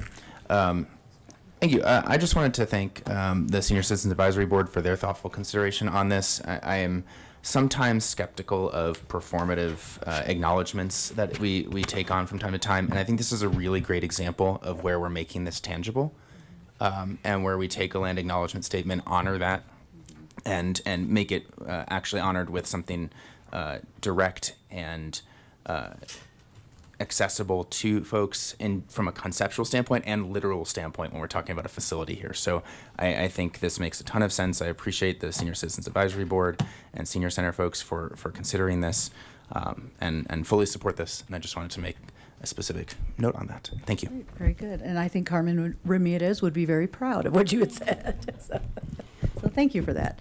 Okay. Thank you. Would I you will, like to move? seeing no other mics, I will go ahead and move that we approve item H. Okay, so the motion was made to approve Resolution 2026-11, was made by Councilmember Popkins, seconded by Mayor Pro Tem McCoy. Let's go ahead and vote. Okay, and that item carries unanimously. We are now on to the final item pulled. Councilmember Prieto, you pulled item I. Yeah. So I must have something against flagpoles. Wow. No, in all seriousness, I voted against this last time around just because I feel really passionate about us using council contingency funds on things that are not considered an emergency, that are potentially planned expenses, and that can be paid for via other avenues.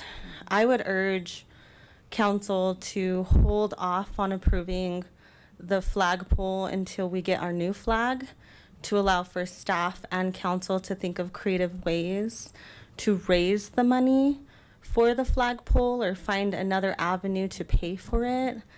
And I just say this because, as you can see further down in the agenda, we're about to decide on like $51,000 of council contingency funds. And I probably popped out like 5 gray hairs just reading that. And what I would hate is for later on there be a need in our community. And I'm very much a people first thinker and prioritizer. I've seen organizations come before council in the past when there's been a need for childcare, when there's been a need at the senior center, when there's been a need at the youth center, food, etc. And I would hate to spend funding on this right now. Now, it doesn't mean, once our new flag comes forth, if the funding's not available, I will carefully consider it at that time. But just spending our council contingency funds willy-nilly, it just feels kind of irresponsible to me. And so I'm just urging my other council members to reconsider holding off on this until a later time. Councilmember Christ. So thank you. Thank you, Councilor Prieto. I would like to ask our city clerk to refresh my memory as to how expensive a ballot initiative is to put on the ballot. And is that something that the city council would have to spend contingency funds to do if we had an initiative we wanted to put on the ballot? Mayor Hidalgo Faring and Councilmember Christ, it totally varies. Impossible to give you a number. The elections costs are based on how many items are on the ballot, whether or not the state's participating, how long our questions are, whether or not it's a Tabor item. It really is very difficult to give an average number. There isn't a real average, unfortunately. We budget 93,000. We have not gone over budget, but one time. And I think for the one last time we election. had some initiatives, I think we had one, we talked about 60,000. Was that in For the a ballpark? single, I mean, it'd Could be a be. total guesstimate, but yes. Yeah, okay. So when we're looking at a fireworks show of, what did you say? How much? I think it was like 51,000. 51,000 and 7,000 for a flagpole. We're at 58,000. We only have 60,000 in our contingency at this time until summer when there's a rollover. Yeah. Which usually happens in the summer, I believe. So I tend to agree with you, Councilwoman Prieto. I think we can find service organizations that will help us with this flagpole. Okay. Thank you, Councilmember Popkin. Thank you, Mayor. I wanted to clarify for the public that, and maybe for myself and council, the flag discussion was voted on last week to move to the Arts and Public Places Commission, right? So that's being worked on separately from a flagpole discussion. Okay, thank you. I'm open to that conversation when it comes back, when we get input from that board, but I really do not believe we should be spending money on a flagpole at this time when we face significant uncertainty at the federal, state, and market levels. I understand that some of my colleagues here are passionate about this, and I support that. I know folks want to do this in the 150th year for Longmont, but I do want to, from my perspective, true community pride doesn't come in the form of a flagpole. It comes from all of us on council and everyone in the public here. And so for my colleagues worried about not being seen to care about Longmont or any patriotism or civic pride, like, I don't think anyone can doubt that we don't care. We spend so many hours at a very below market rate for the work that we put in here and time caring about the future of our community and advocating for and advancing this city. So I would also discourage us from taking this action right now with the price tag, given the uncertainty. We can buy the flagpole anytime. This can move forward when we have more clarity in the future on what the market's going to look like, what federal and state grants might look like, what the state budget might look like. It feels unnecessary to approve this right now. And I don't think it gives us any more. I think it decreases our resilience in council contingency. 7,000 is not a ton, but it's also way more to run a ballot initiative, most likely, than just to buy the flagpole at this moment. And I don't want to inherently shift this onto other organizations either. We have a flag. It's flying right behind us right there. We have other flagpoles. We can attach the flag to that for now, and we can decide if the $7,000 is better spent on something else as we see fit. Thank you. Okay, great. Thank you. Councilmember Marcin. Thank you, Mayor. Question perhaps for longer tenured members of council like yourself, Mayor, or Mayor Pro Tem. What are some, and I know my own thinking about what I've seen council contingency used for, and the history varies widely, council to council has been what I've seen in terms of, there are specific projects that get picked up that use council contingency. I think emergency, I appreciate the sentiment, I really do. I think it, last time we talked about this, I said it's a matter of council discretion, how we define that. And so, I'm not saying we put more on the retreat topic, but it's something for us individually in our own minds to think about. So I guess, are there any, just for my own edification, because I'm very sympathetic to the argument, I also think symbols matter. And since I was a kid, I'm like, since I knew we had a flag, why do we not fly our flag in front of the Civic Center? For a long time, we didn't fly it at all. And if there's any building in the world that the Longmont flag should fly in front of, it's probably this one. So I'm wondering what examples, folks, that come to mind. I know Councilmember Chris, the lockers conversation was one, The but what are some lockers, others? yeah. So we brought up the lockers, and in response to civic pride, every single third grader at Indian Peaks and staff member at Indian Peaks Elementary has a Longmont flag now. So, and then I laid out all the history as well. So now we can't change it because they all have flags. So other things that we've actually funded were Juneteenth. putting $10,000 to the Juneteenth festival. So while that's not an emergency situation, it did support our objectives of community, building community, that resiliency in that piece. And I believe in our early, didn't our first council contingency also cover the 4th of July? Didn't we put money towards the, yes. Yes. So 4th of July. So again, not an emergency, but it was something that helped build that sense of community. So, and then it was a one-time, looking at things that are one-time funded.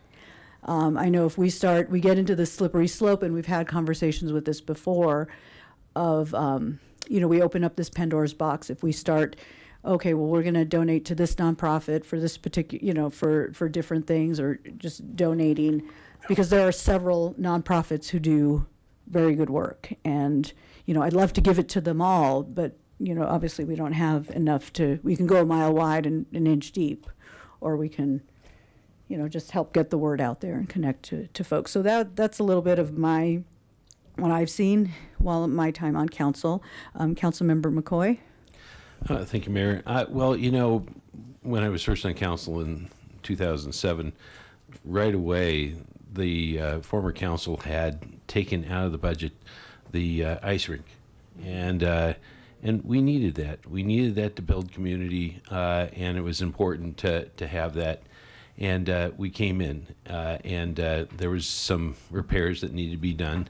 They weren't over the top, and we came in and did that. But that's what the flag represents. It's a sense of building a community. If we were talking about serious, some sort of emergency, there are other avenues for pursuing that. But this is community building, and I often think about the importance of that. I reference all the time Robert Putnam, the author of Bowling Alone, and the recent documentary on Netflix of Join or Die. And the one thing that both of those illustrate are the importance of building community and camaraderie and something to center a community around. And it was so important to the National League of Cities that they made it a session in their 100-year anniversary in Tampa, because they felt like that's something that needs to be carried throughout the United States, that sense of how do we develop and build community, because we're faced right now with a emergency of people not feeling connected to their communities. And I think this is just a small token, but it is not it is not going to make or break the city. If we were to have a flood like we looked at in 2013 or some other thing like that, we would be dipping into something much more serious. And so I still think that this develops that sense of community, and contingency funds are not always for emergencies. So I'll be supporting it. Okay, Councilmember Marcin, your second time. Thanks, Mayor. I'll be quick. I appreciate the sentiment, Mayor Pro Tem. I really do, and I agree with you in principle completely. I think this adds, I know I talked about this last week, that symbols do matter. I think the timing on this is difficult. In my brain, I think, Councilmember Prieto, you convinced me that I think we need to, I would like to see this come back. I think we need to have a flagpole flying our city flag in front of the Civic Center. I think that is obvious. I think part of it is we're being asked to spend basically our entire council contingency balance here in a little bit, which we'll have that conversation. So I would like to see it come back, potentially after some community engagement with community groups, that maybe there are folks out there watching who would be interested in donating for a flagpole in front of the city. I think $7,000 is a number that we can talk about at some point. I'm gonna be opposed to moving forward tonight. Another option, and Harold and Eugene, let me know, could we just table this? So that way it's open to bring back. Councilmember Prieto, just would pull you it. just, okay, and do we need a vote? Do they need a vote to pull it? Well, I mean, to table it, to table it, sorry, table. Yeah, just table it, yeah. Yes, so, okay. Yeah, probably, yeah. So, yeah, I mean, I'll make a motion to table it, or unless you'd like to. Sure.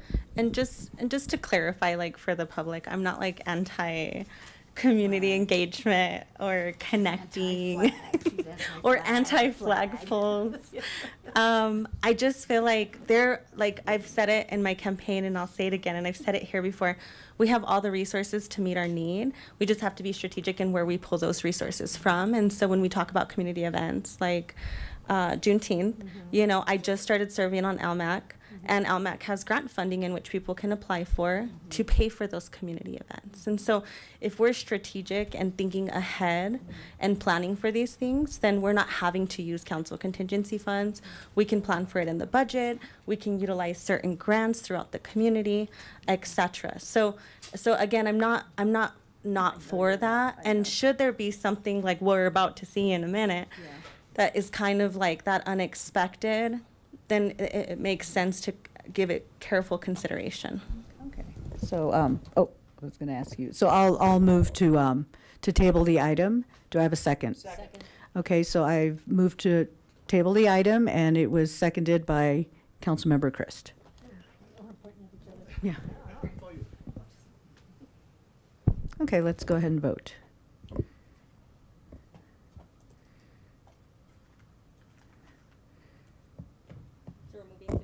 Yes. Okay, and so that carries 6-1 with Mayor Pro Tem in opposition. Okay, and then I see your name, or I see your light. Did you have something to? Okay, no, okay, no worries. Okay, so that is the end of our, and before we get into general business, can we take a 5-minute break, please? Yeah. Okay, thank you. So moved. 5-minute.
It's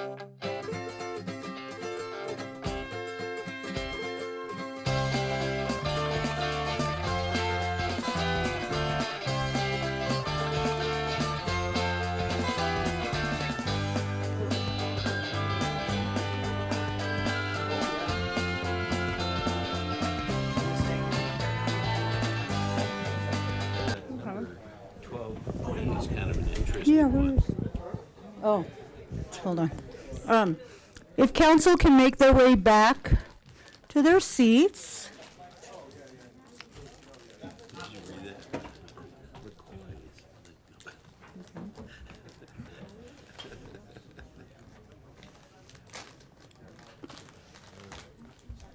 Okay, let's go ahead and begin. I'll hand it on over. Whoops, and time is up.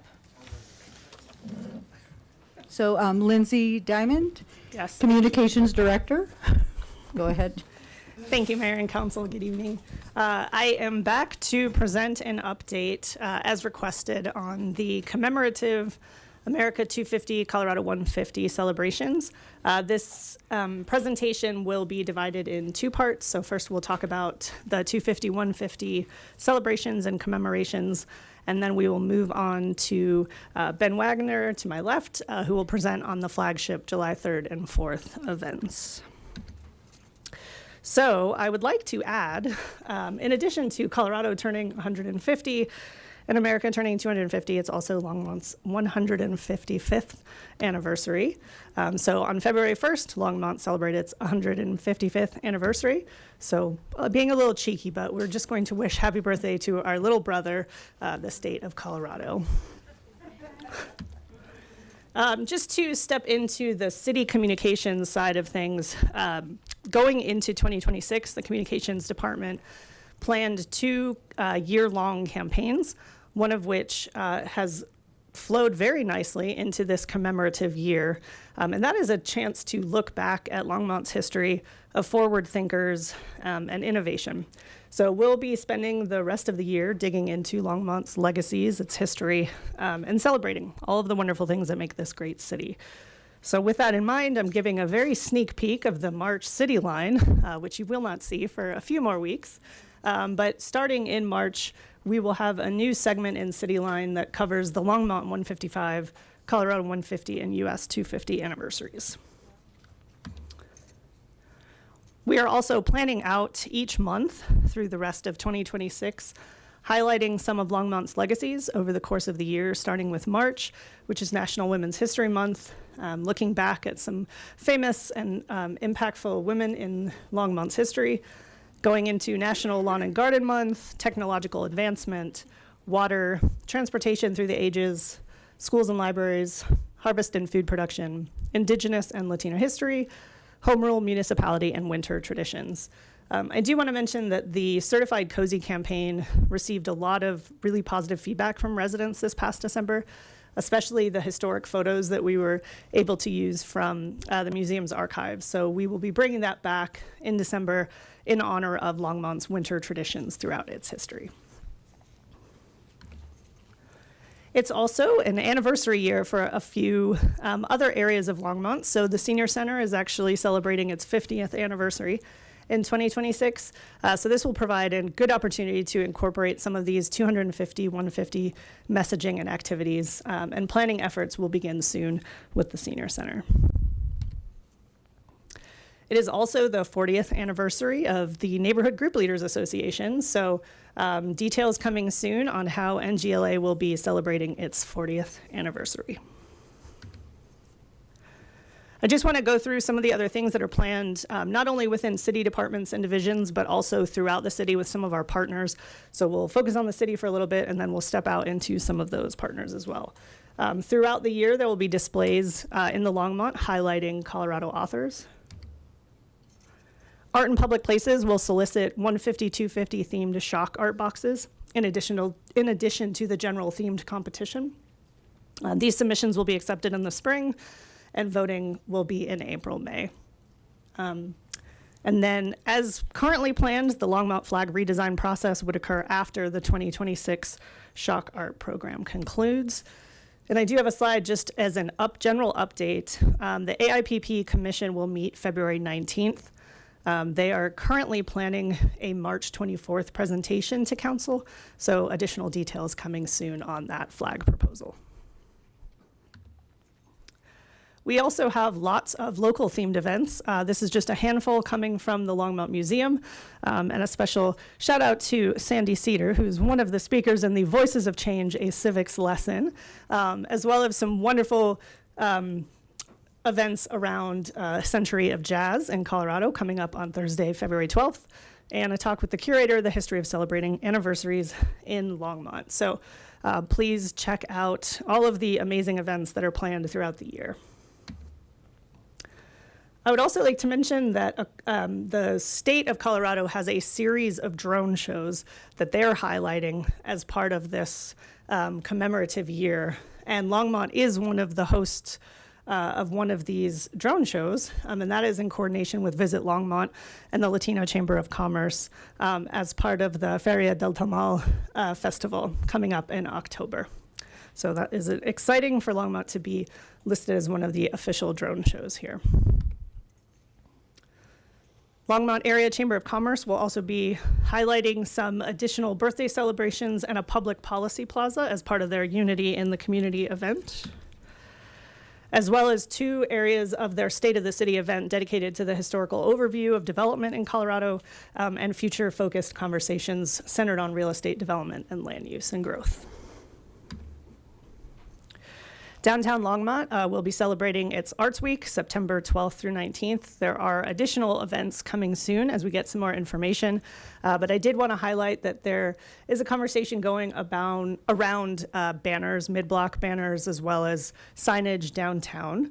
And so that will segue into our request, which is to put the banners that celebrate this commemorative year up in the downtown area, similar to when we had the All-American City banners. So the request is for council to consider $4,000 to create the custom commemorative banners celebrating Longmont's 155th anniversary and Colorado's 150th anniversary. And then just as a reminder of what those look like, you can see one hanging in the Civic Center just outside of this room, but we'd be looking to add some of this signage to downtown throughout the year commemorating this year. So with that, I would love to entertain any questions about the current plan for events and communications coming out of the city for this time before I pass it over to Ben and the rec team to talk about this flagship event on July 3rd and 4th. Okay, so I see Councilmember Marcin. Go ahead. Thank you, Mayor, and thank you, Lindsay. Just a question. So on the banner specifically, the banners you're looking to rehang are the All-American City banners? No, we would be creating new banners for this commemorative year. All right, I was like, why is it just costing us included this- $4,000 Yeah, to rehang banners? Okay. Nope, this was just to give you an idea of what they were, what we created for the All-American City, but we would be creating new banners to commemorate this year for. And we don't have a banner design? We do not currently. That Okay. will be done very quickly, though. So that part is the fast part. We have folks already working on design. Okay, thank you. Okay, do we have any other questions? Or Lindsay, comments? Councilmember Popkin. Thank you, Mayor. Thank you, Lindsay. How are we thinking about these banners? Is this just for the event, or is this kind of for the whole year? I don't think we'd be able to do the whole year because downtown does have other organizations and events throughout the year that they would need to be able to hang. That are more important than our 150th and the 4th? That's not for me to decide, but we would be able to hang and rehang them as time permits and as their schedule permits to have them throughout the year. I think what I was getting at is, are they one time, one event, or like one weekend use, or is it multiple parts of the whole year from a plan is to do placemaking it throughout standpoint? the year, but of course, the primary time would be around the flagship event, and we've already reserved that time with Downtown Longmont, but we've been in discussion about other times throughout the year that we'd be able to hang the banners. Great, thank you. I mean, ultimately, this is a form of public art in some way, like, as well. That's the goal. Yeah, indeed. So, thank you. Okay, thank you. Councilmember Prieto. Question for Harold. Harold, do we have any other funding within our budget that we could pull from for the banners that you can think of? At this time, not off the top of my head. I think one of the things that's kind of touches the council contingency conversation is the council, in terms of emergency type situations we deal with, created a city manager contingency. So actually a lot of things that would have historically have gone to the council actually don't anymore, that are operational issues, because I picked that up then within my city manager contingency. And I think that's part of what we're trying to balance here. So there have been times since I've been here where we've had to go to the council to ask for additional money for mosquito spraying or the emerald ash borer when it came about. That's typically actually what I now pull out of my contingency for those types of issues. So I think that's kind of pulled back on things that we would have brought forward. I think one of the things that we're challenged with in this year is just based on where we sit today in terms of looking at what the financial condition is as we're looking now out over the next 12 months. And specifically last year, when we talked about sales and use tax and where it was sitting and what we were having to deal with, we had to mid-year implement a hiring freeze. And then I think we used a fair amount of my contingency actually to backfill some operational pieces. And so today I can't tell you yes or no.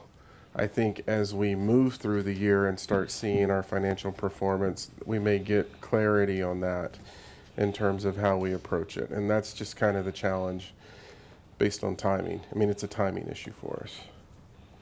Okay, and 4,000 seems like a lot. Are we shopping around to see if we can get like a better rate, or do we just have one vendor that we work with? How does that work? Yeah, our first attempt for pricing was with the vendor that we used originally for these All-American City banners. They are a local vendor. We would certainly get additional bids for the banners. We usually start with a local vendor when we can. Yeah, I would just encourage to look at other local vendors, because I just came out of a campaign and I was surprised the difference in amounts that I was getting for the different types of services that I was wanting via banners or postcards. So I don't know how the council feels about shopping around on this one. It based off of what you said, it does go pretty quick once we, and we don't even have our design yet.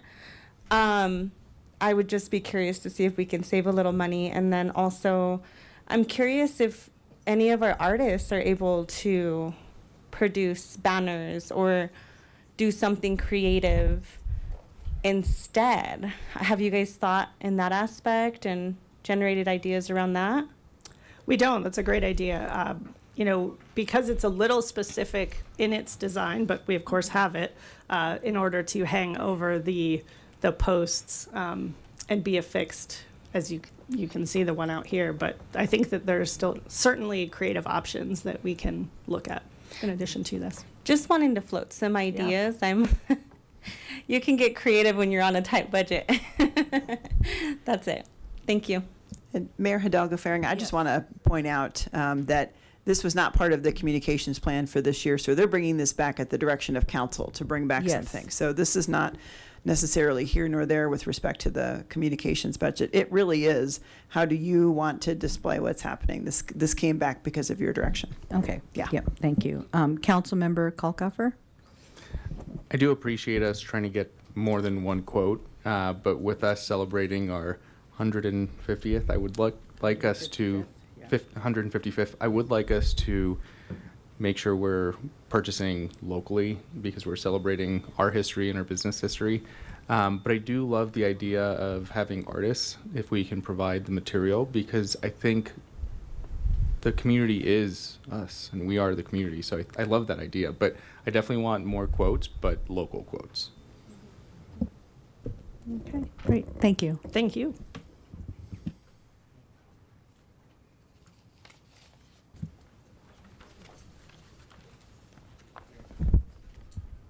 Oh, yeah.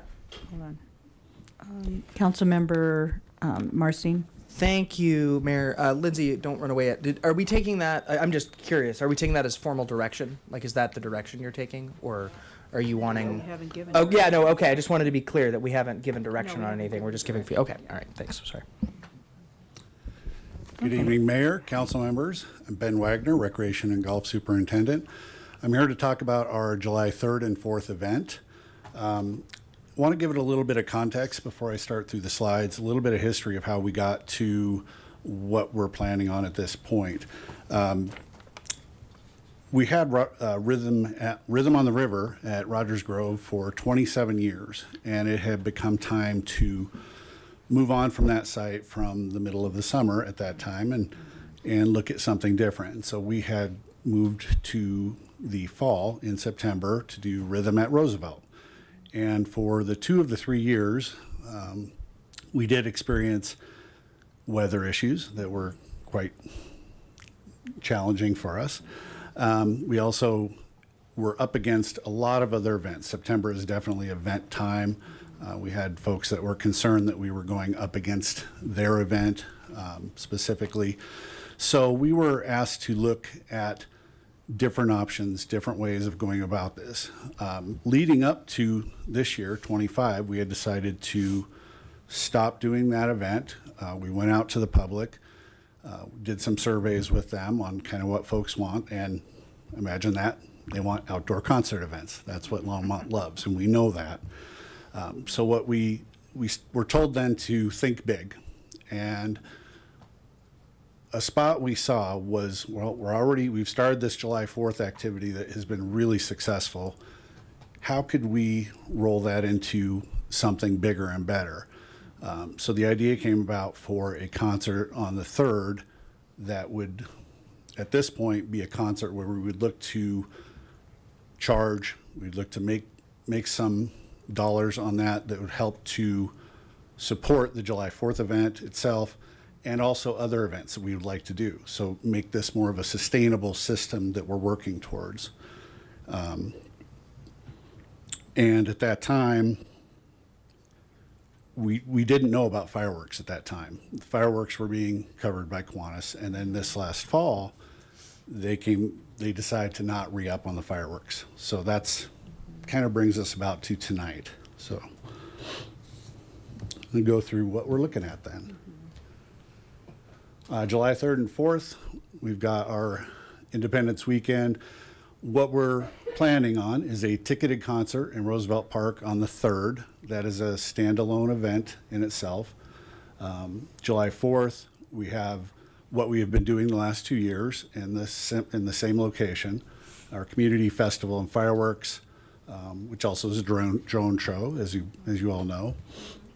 And also July 4th, it bears mentioning that the Symphony Orchestra, who has been at Roosevelt Park the last 2 years, will go back to Thompson now that that park refurbishment is finished. And that event will continue as it has. Purpose for us, create a financially sustainable, community-forward Independence Day weekend.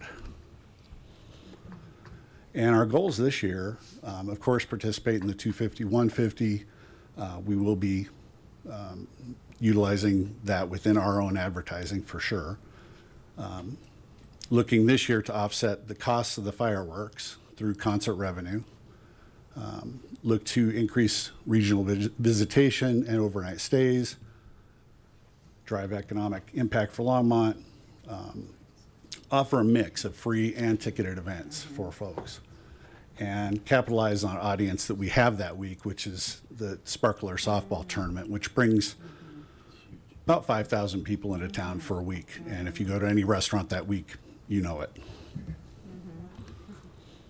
July 3rd, this is our Longmont Backyard Barbecue, separate venue and separate from our free July 4th event. Our attendance goal, 5,000 to 7,500 people, which is a comfortable amount at Roosevelt Park. We do know that from past events that both ourselves and other organizations have held. Price of a ticket shown there. Looking for one major headliner, one local opener, and our focus being on food and beverage, different matchings in that.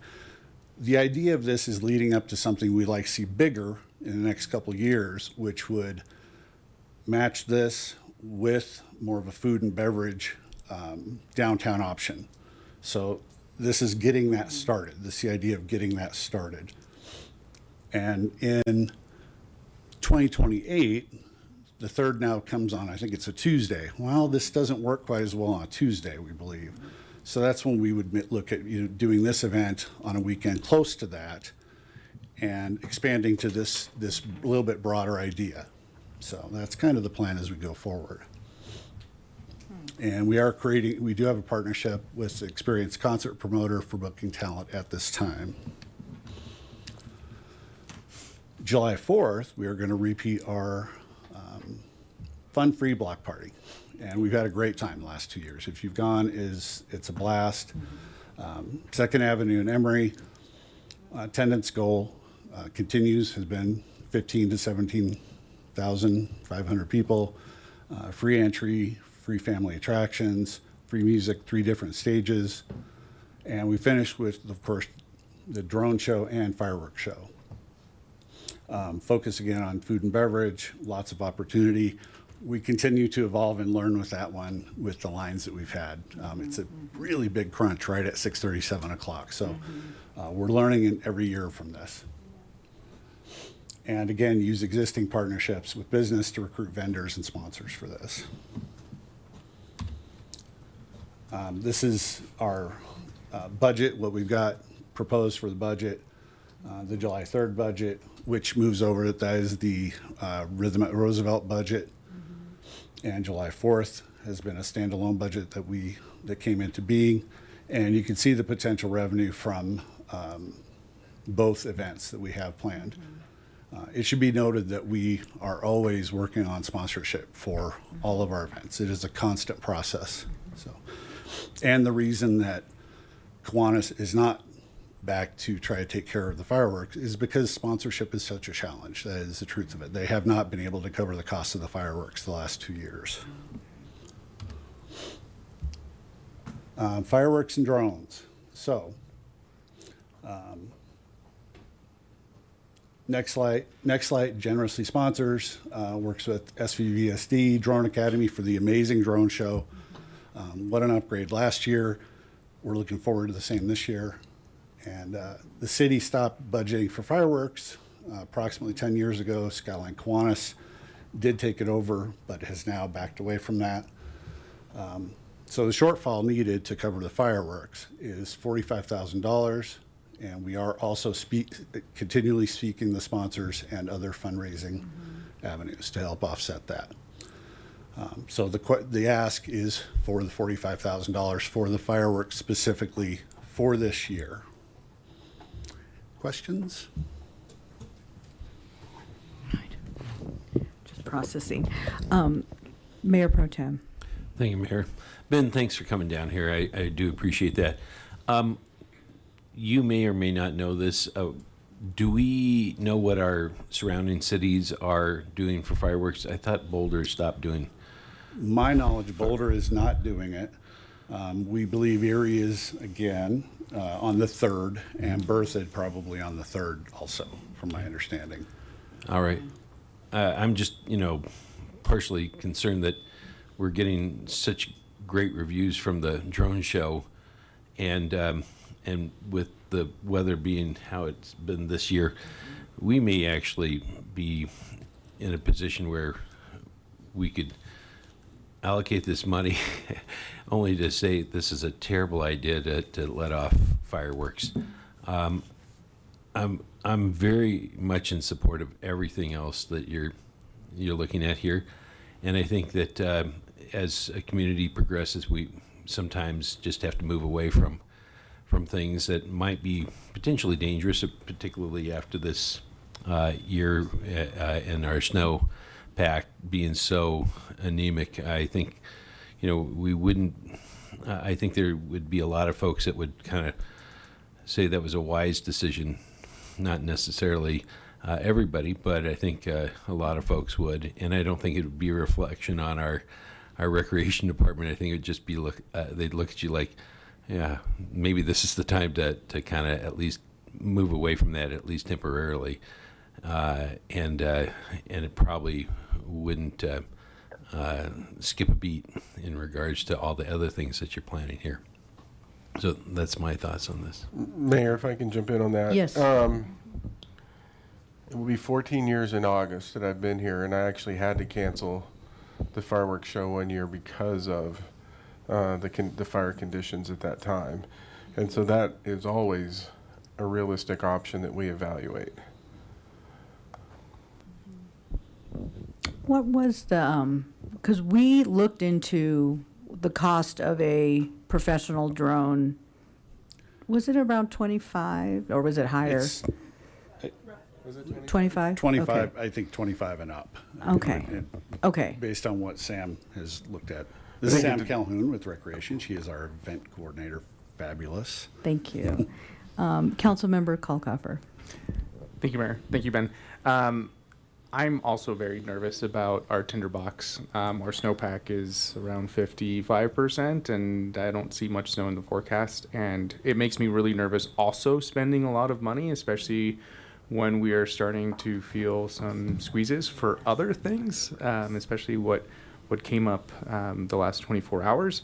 I really love the drone show, and after participating and seeing the drone show, the fireworks to me are boring. I know a lot of people are passionate about fireworks, but I think we should do the drone show and skip the fireworks this year, 1, because of cash, and 2, because of fire risk.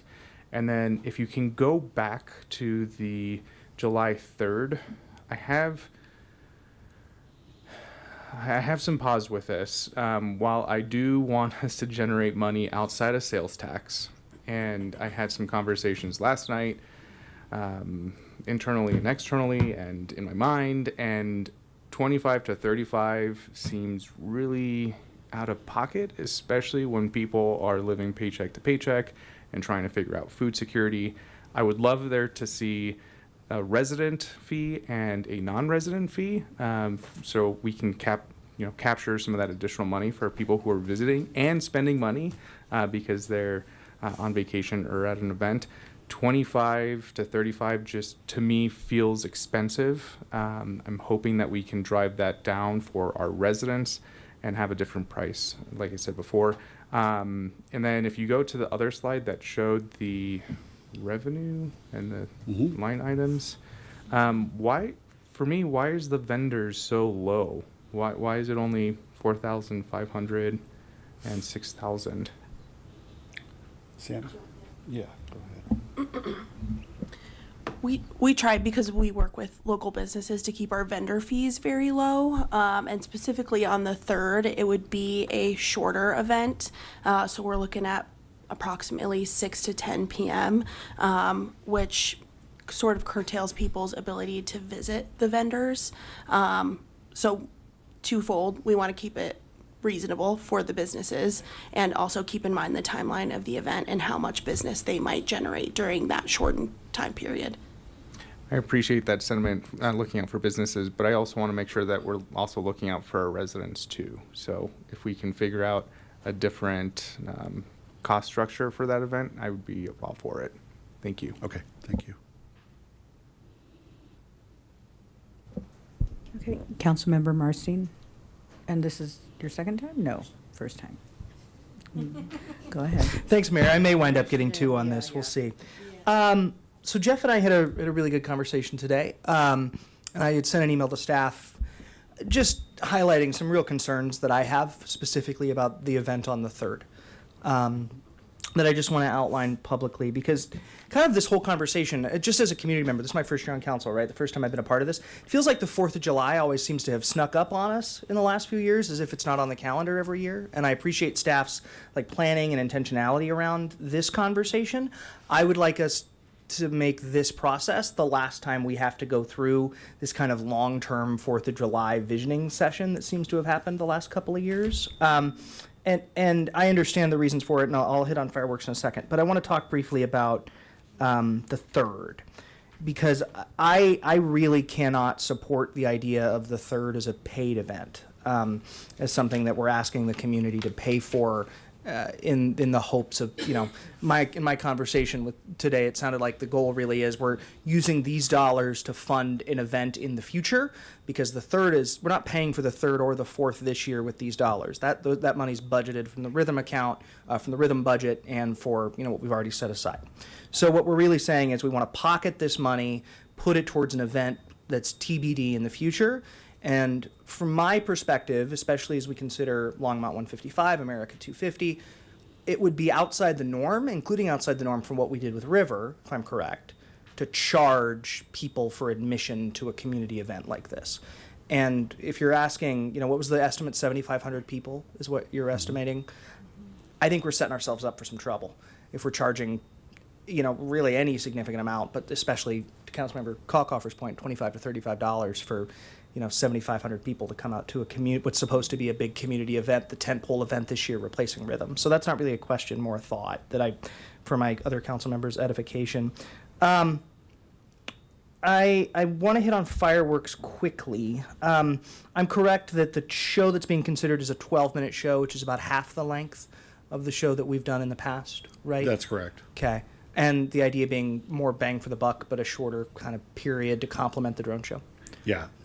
Heavier frequency, more impact during that time. Okay. The average length of fireworks shows we've found tends to be more 10 to 15 minutes. Okay. A lot of feedback that myself and others at the event have received the last 2 years was that it was too slow. Yeah. It was too slow and too long.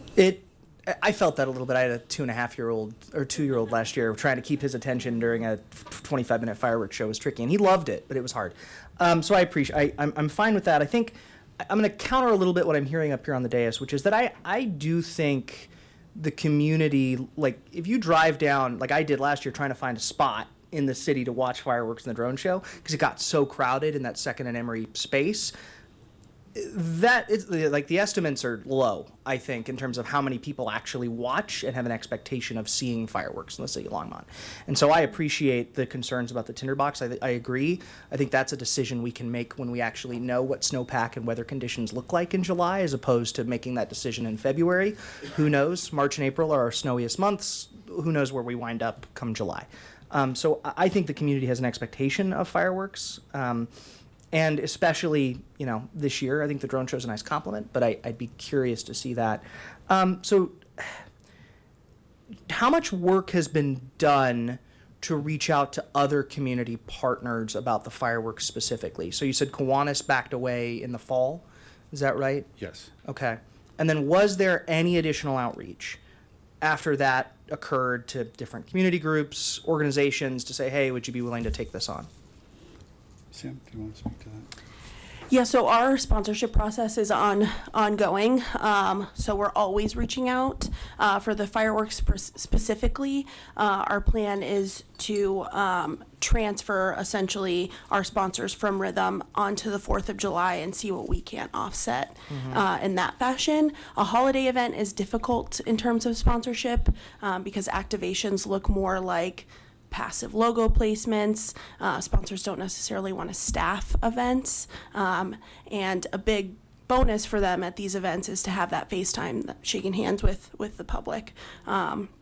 So I guess yes, the answer to your question is yes, we are always outreaching, and for fireworks specifically, we are tapping our existing Rhythm sponsors in the hopes that they'll come on board for the 4th. What's been the response to that so far? Our biggest sponsor, our title sponsor, FNBO, is on board. But again, the response is mostly that a holiday event is difficult. So we're trying to come up with creative activations that don't require their staff to be on site.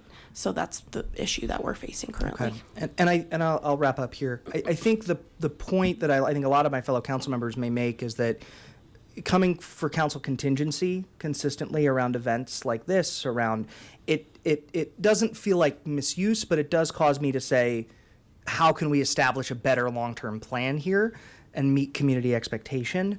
And I certainly don't think the 3rd does that, and I'm willing to go with council contingency for fireworks, but it's a big ask, and I understand the hesitancy of my fellow council members, so I'll let others go.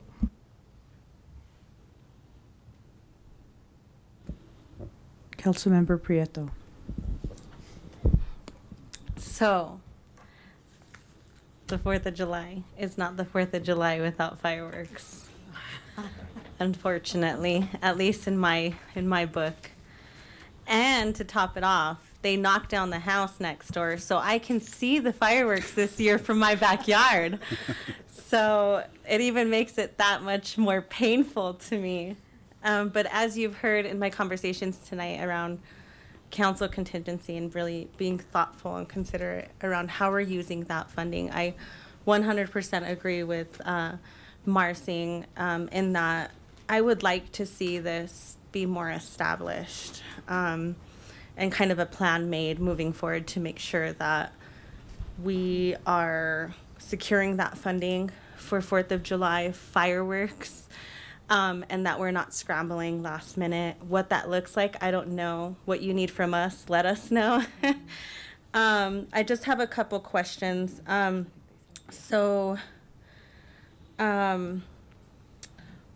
just curious why the city stopped supporting this event back then, Harold.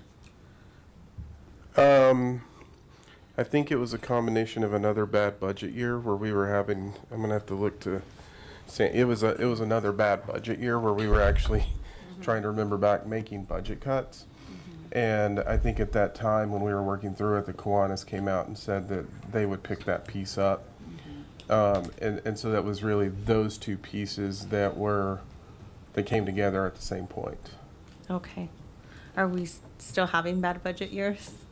Well, is this something that we could consider partially funding in the future? We could theoretically consider it in the next budget. I think what I would say is, as I'm looking back at the last 3 or 4, the last 2 specifically, we've only been able to fund essentially level 1 expenses, which are the must-pay bills. Yeah. There's been a handful of years where we've actually been able to expend more, and I think the conversation with the council at the time is really how are we weighing what we're funding and what we're not funding when we're making decisions in terms of positions. And so when you think what's 40,000, that's a half of an entry-level position. And so I think that was the conversation that we went through. So when we go through the budget process, those are always decisions that we're making as we're looking at it.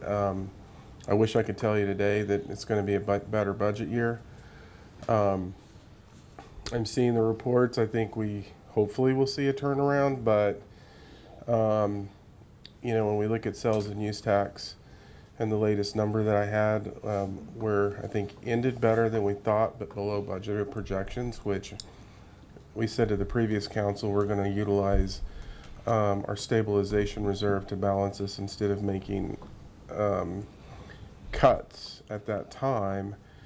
But what I would tell you is there's still a lot of economic uncertainty, and it is highly possible that we're in front of the council in May saying it looks the same. Okay.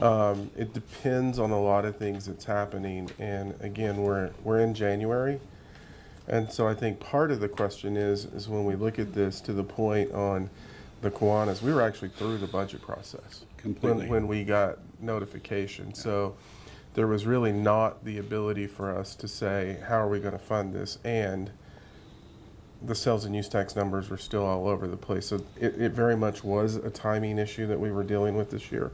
Okay. So I know I'm not giving you a direct answer. That's okay. I just can't tell you right now what that's going to look like. Okay.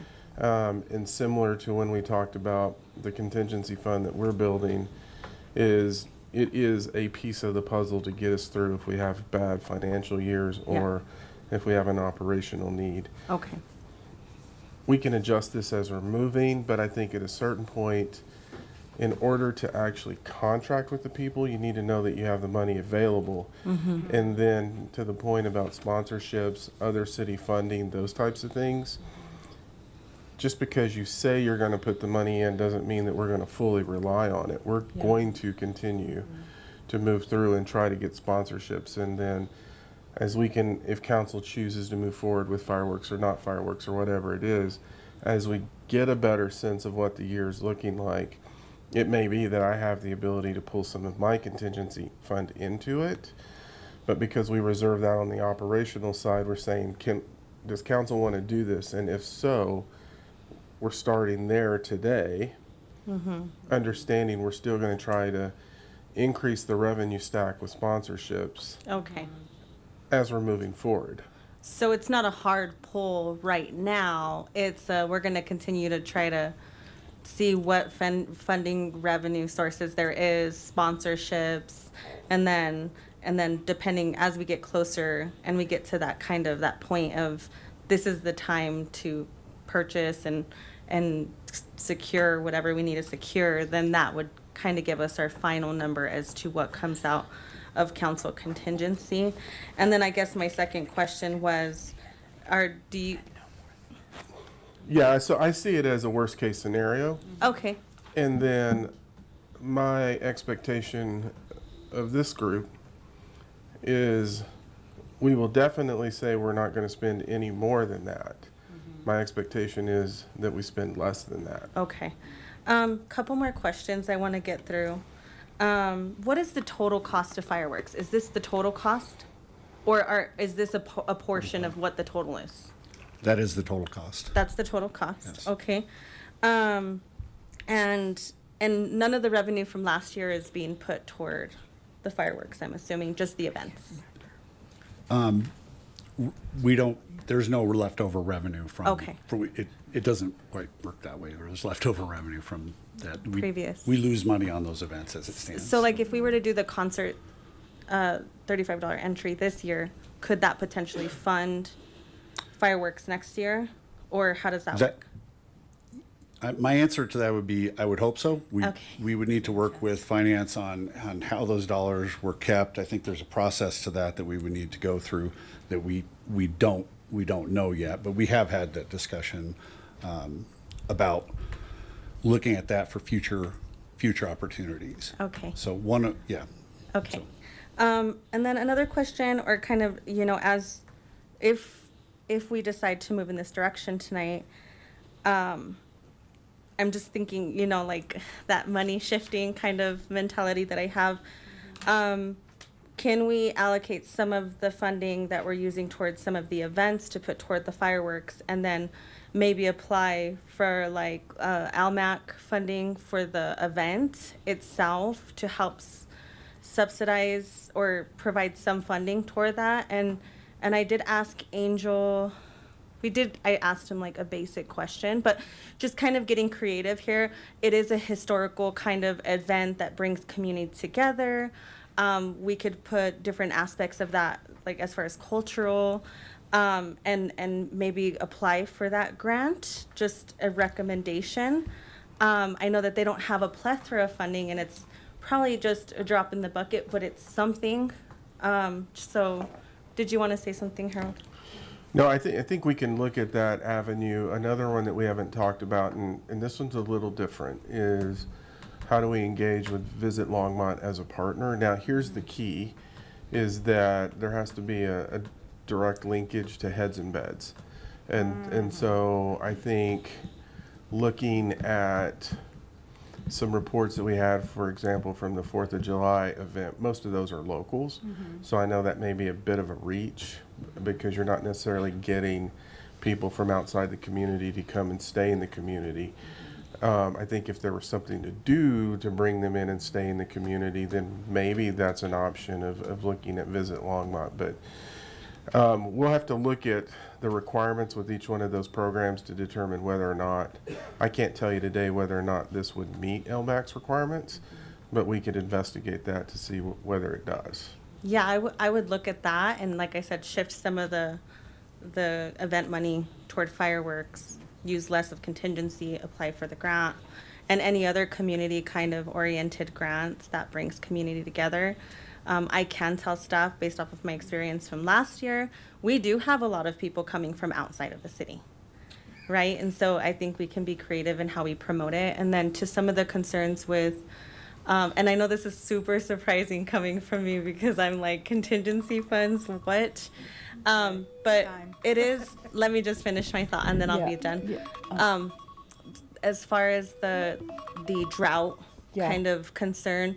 It is done in a place that's monitored, and there's, our fire department is Yeah. monitoring that, and so. Okay, just as a thank you. plug. Councilmember Popkin.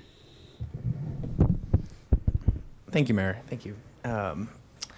Thanks, Ben, for the presentation there. I have a few questions, but overall, I think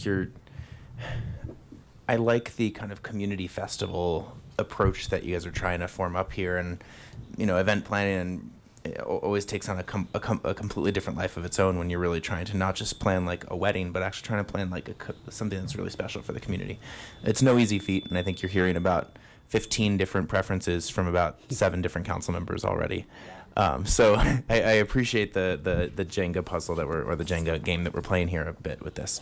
A couple clarifying questions.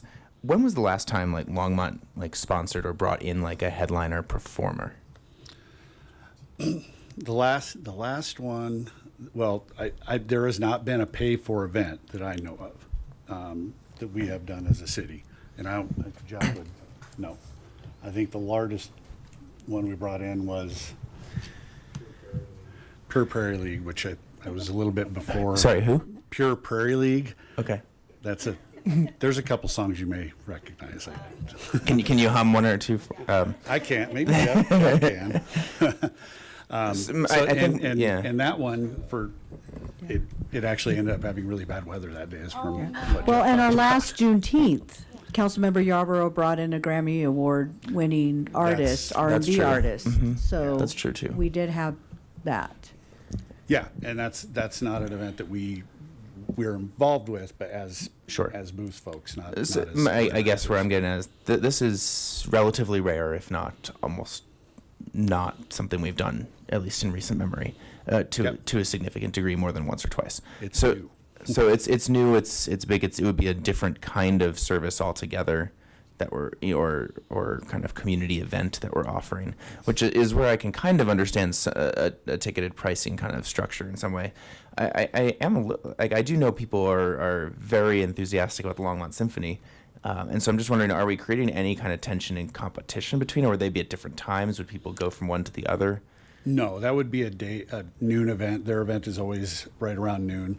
That would continue to be the case. Mhm. Our event for the 3rd, we're on the 3rd. Sure. But our event is scheduled in the evening. And then on the 4th, we start about 5 o'clock too. So that's the same day that we've had the last couple of years. And their event's still very well attended at Roosevelt Park the last couple of years. Yeah, great. And so when we think, okay, so that's nice to know that those wouldn't be competing at all. And then when we're talking about headliner, are we thinking like Mojo Mama that just closed out a wonderful winter walkabout at the Dickens Opera House this past week? Or are we thinking like Taylor Swift? Like where on that spectrum here? Probably between there. Sam, do you want to? She's got a couple in her head, I think. I would love Taylor Swift, for the record. So we've been working with a booker who's called Z2. They book the Boulder Theater and the Fox Theater in Chautauqua and the Aggie in Fort Collins. The names that they have thrown out include Los Lobos and the Spin Doctors, which for that price point I feel is fair. Cool, thank you. I do want to. I appreciate the different perspectives of my council members. I appreciate the thoughtfulness of staff here. When we are thinking about event planning at this kind of a community scale, I think it's important that we take a little bit of a step back from our individual preferences. That can be incredibly subjective for an event planning. But I do want to say, like, the event planning 101 is do it right. If we're gonna do it right, and that does mean spending on the things that really matter so that people walk away feeling, one, that they got their money's worth if they were buying tickets for a certain piece of this, and two, that we ran it well and that they would want to come back in a future year. And so there is a bit of an investment, not just from a placemaking, but a community tradition, a public recreational aspect of this, public art piece, like component of this, and overall community planning standpoint. And so I don't want us to try to overly nickel and dime certain things based on our own preferences if we're really trying to tease something up that it sounds like we're trying to make special, not just because it's the 155th, 150, and 250 situation, but also because it's something that I'm getting the sense that we want to try to see if this is a model for something going forward. That said, so building on that, I am extremely sympathetic to the fire risk pieces of this, and I do want to circle on that. What'd you say? Go fast. And so I've heard some comments of like, well, maybe we can give some direction to consider it and then we can pull it back. The problem is if you pull it back in May, you rule out opportunities to actually plan something bigger, better, and from now. And so I'm more of the opinion of we're looking at some of the data here. We're looking, we're not in front of us, but like reading the news articles about what's happening in our snowpack and seeing every day like, oh, it was 70 degrees yesterday, beginning of February. Like we might be running into some really hot moments this year in a lot of different, literally and figuratively. So I'd be more inclined to say like, hey, let's try to plan a bigger and better drone show or complement to the drone show and just kind of put the fireworks out of sight, out of mind for two reasons. One, let's do it right. And the second reason is we don't quite know, and we haven't had conversations what like the fire resilience conversation will be and what kind of policies we might have to consider. But if we're going to consider something, we should lead by example. So that's where I would fall on most of this. Thank you. Can I? Yes, Harold, go ahead. I've heard this a few times. Yes. And then when we bring the water update back, you're going to see a nuance. So snowpack is what we look at in terms of our water supply. And we look at multiple areas, and we'll go into that in depth. It is possible what we look at in terms of the fire risk is we actually look at what is the drought that's happening on the Front Range, because there are times that we've seen a fair amount of snowpack, but the reality is we're actually really dry here. And so I want to make sure that apples to apples, that if all of a sudden our snowiest months are March and April and then into May, if all of a sudden it changes, people go, well, it's there. We're looking at on the ground conditions on the Front Range and when we make those decisions. So I just wanted to clarify that at this point. Okay. Councilmember Christ, yes. I was thank looking you. at number 6. Who's number 6? Thank you, Mayor. And thank you, Ben and Sam, for all your hard work. Can you tell me when is the drop dead date? When do we have to purchase these fireworks? Fireworks. Do you know yet? So I don't have a drop dead date, but mid-February to mid-March is when they like to have commitment by. It's obviously their biggest day. Pretty of the year, so- immediately is what you're saying? Yeah. Okay, okay. Just an observation is when we don't have public fireworks, we have a lot more private fireworks, which are quite dangerous, yeah, and affect our households.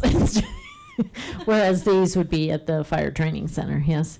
Yes. And I agree. I think a more dramatic show with less duration is the way to go. So I like that idea. All right, let me see. Okay, so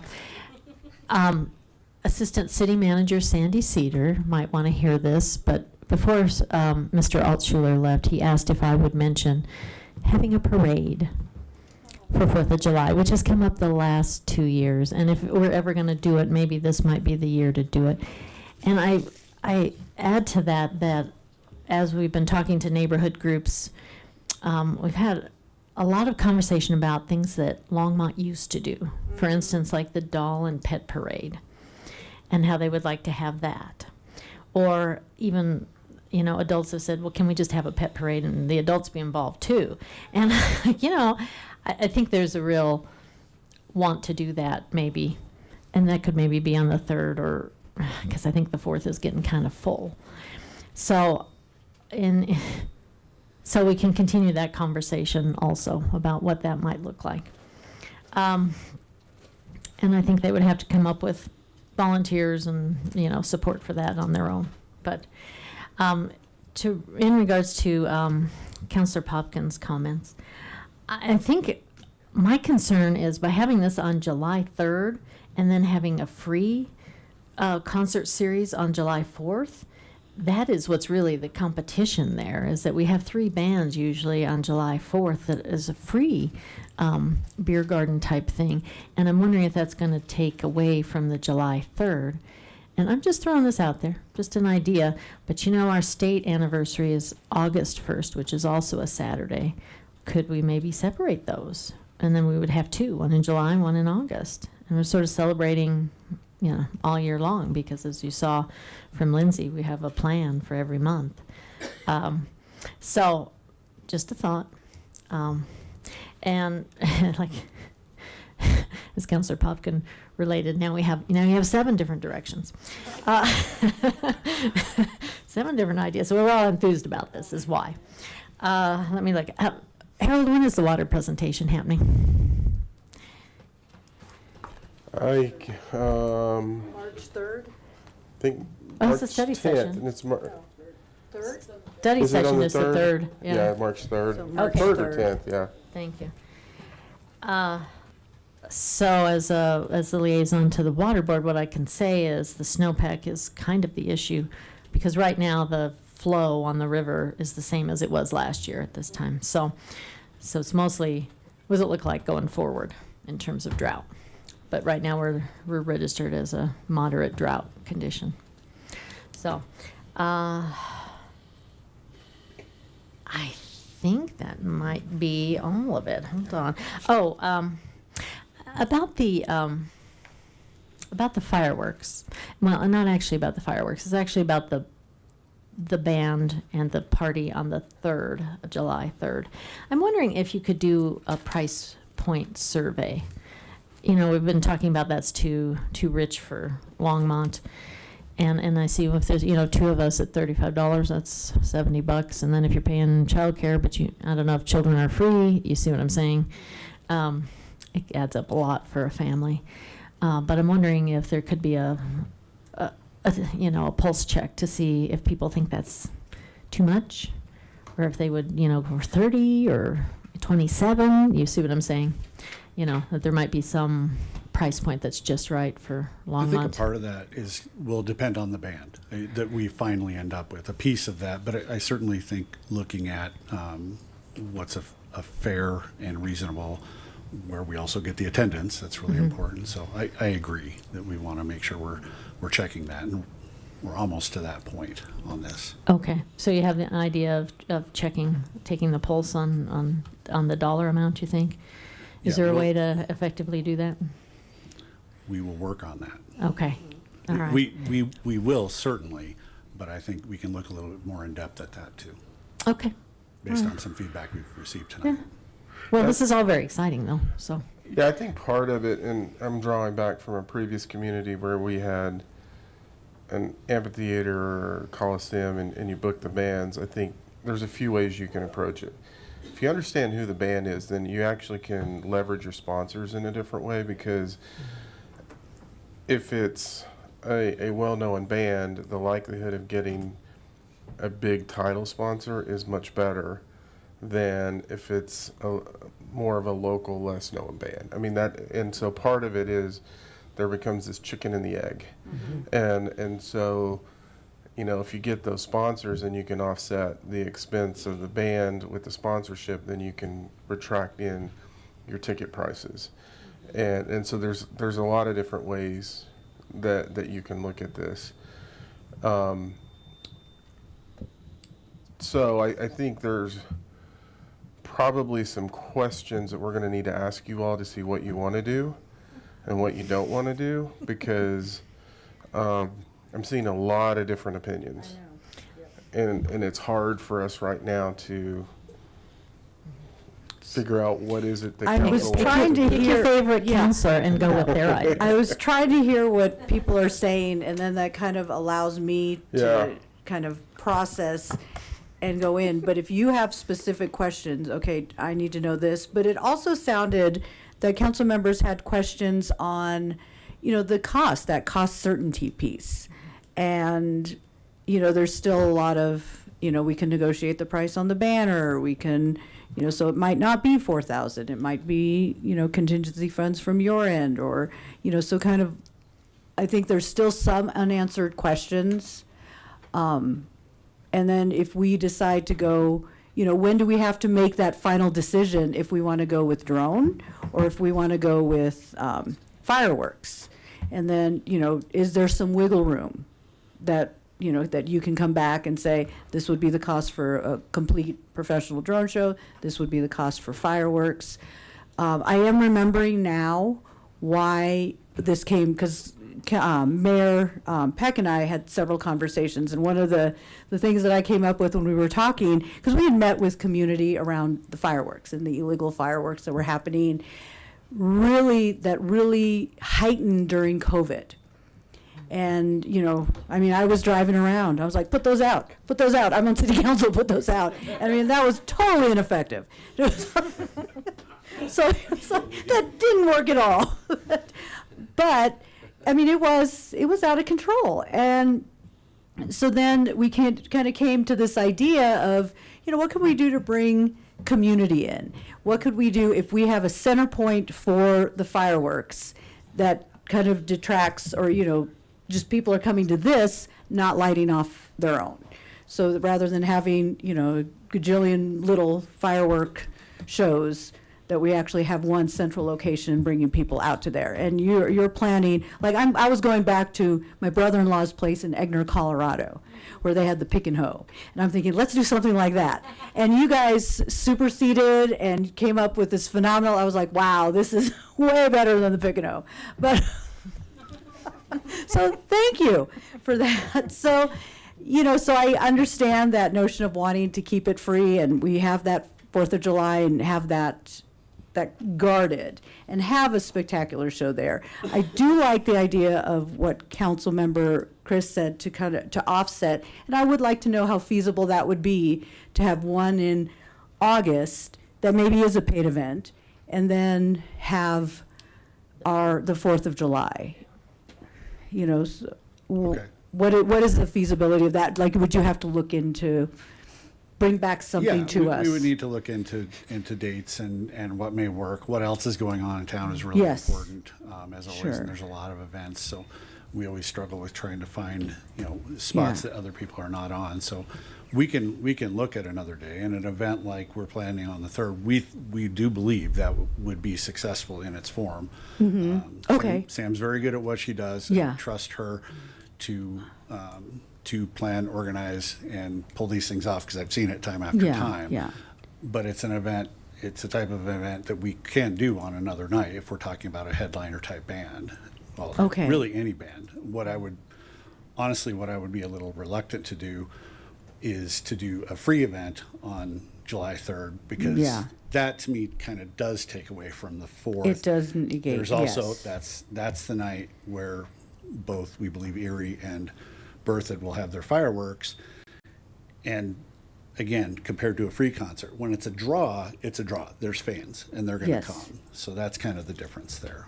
Okay. But there are always other options we can look at. Okay. I mean, it also, too, depends on availability of, you know, if you're finding you're not getting any bites for July 3rd, maybe, okay. So, we have some more. So, Councilmember Marcin, this is your second time.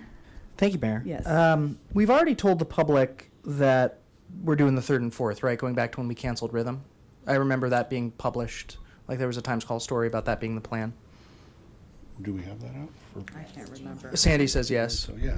Yeah, we've already put that out there in the world. And, you know, we reserve the right to change our minds, but I just wanted council to be aware. I want to just address a couple of things, and then I'm going to try and bring us together here and see how this goes.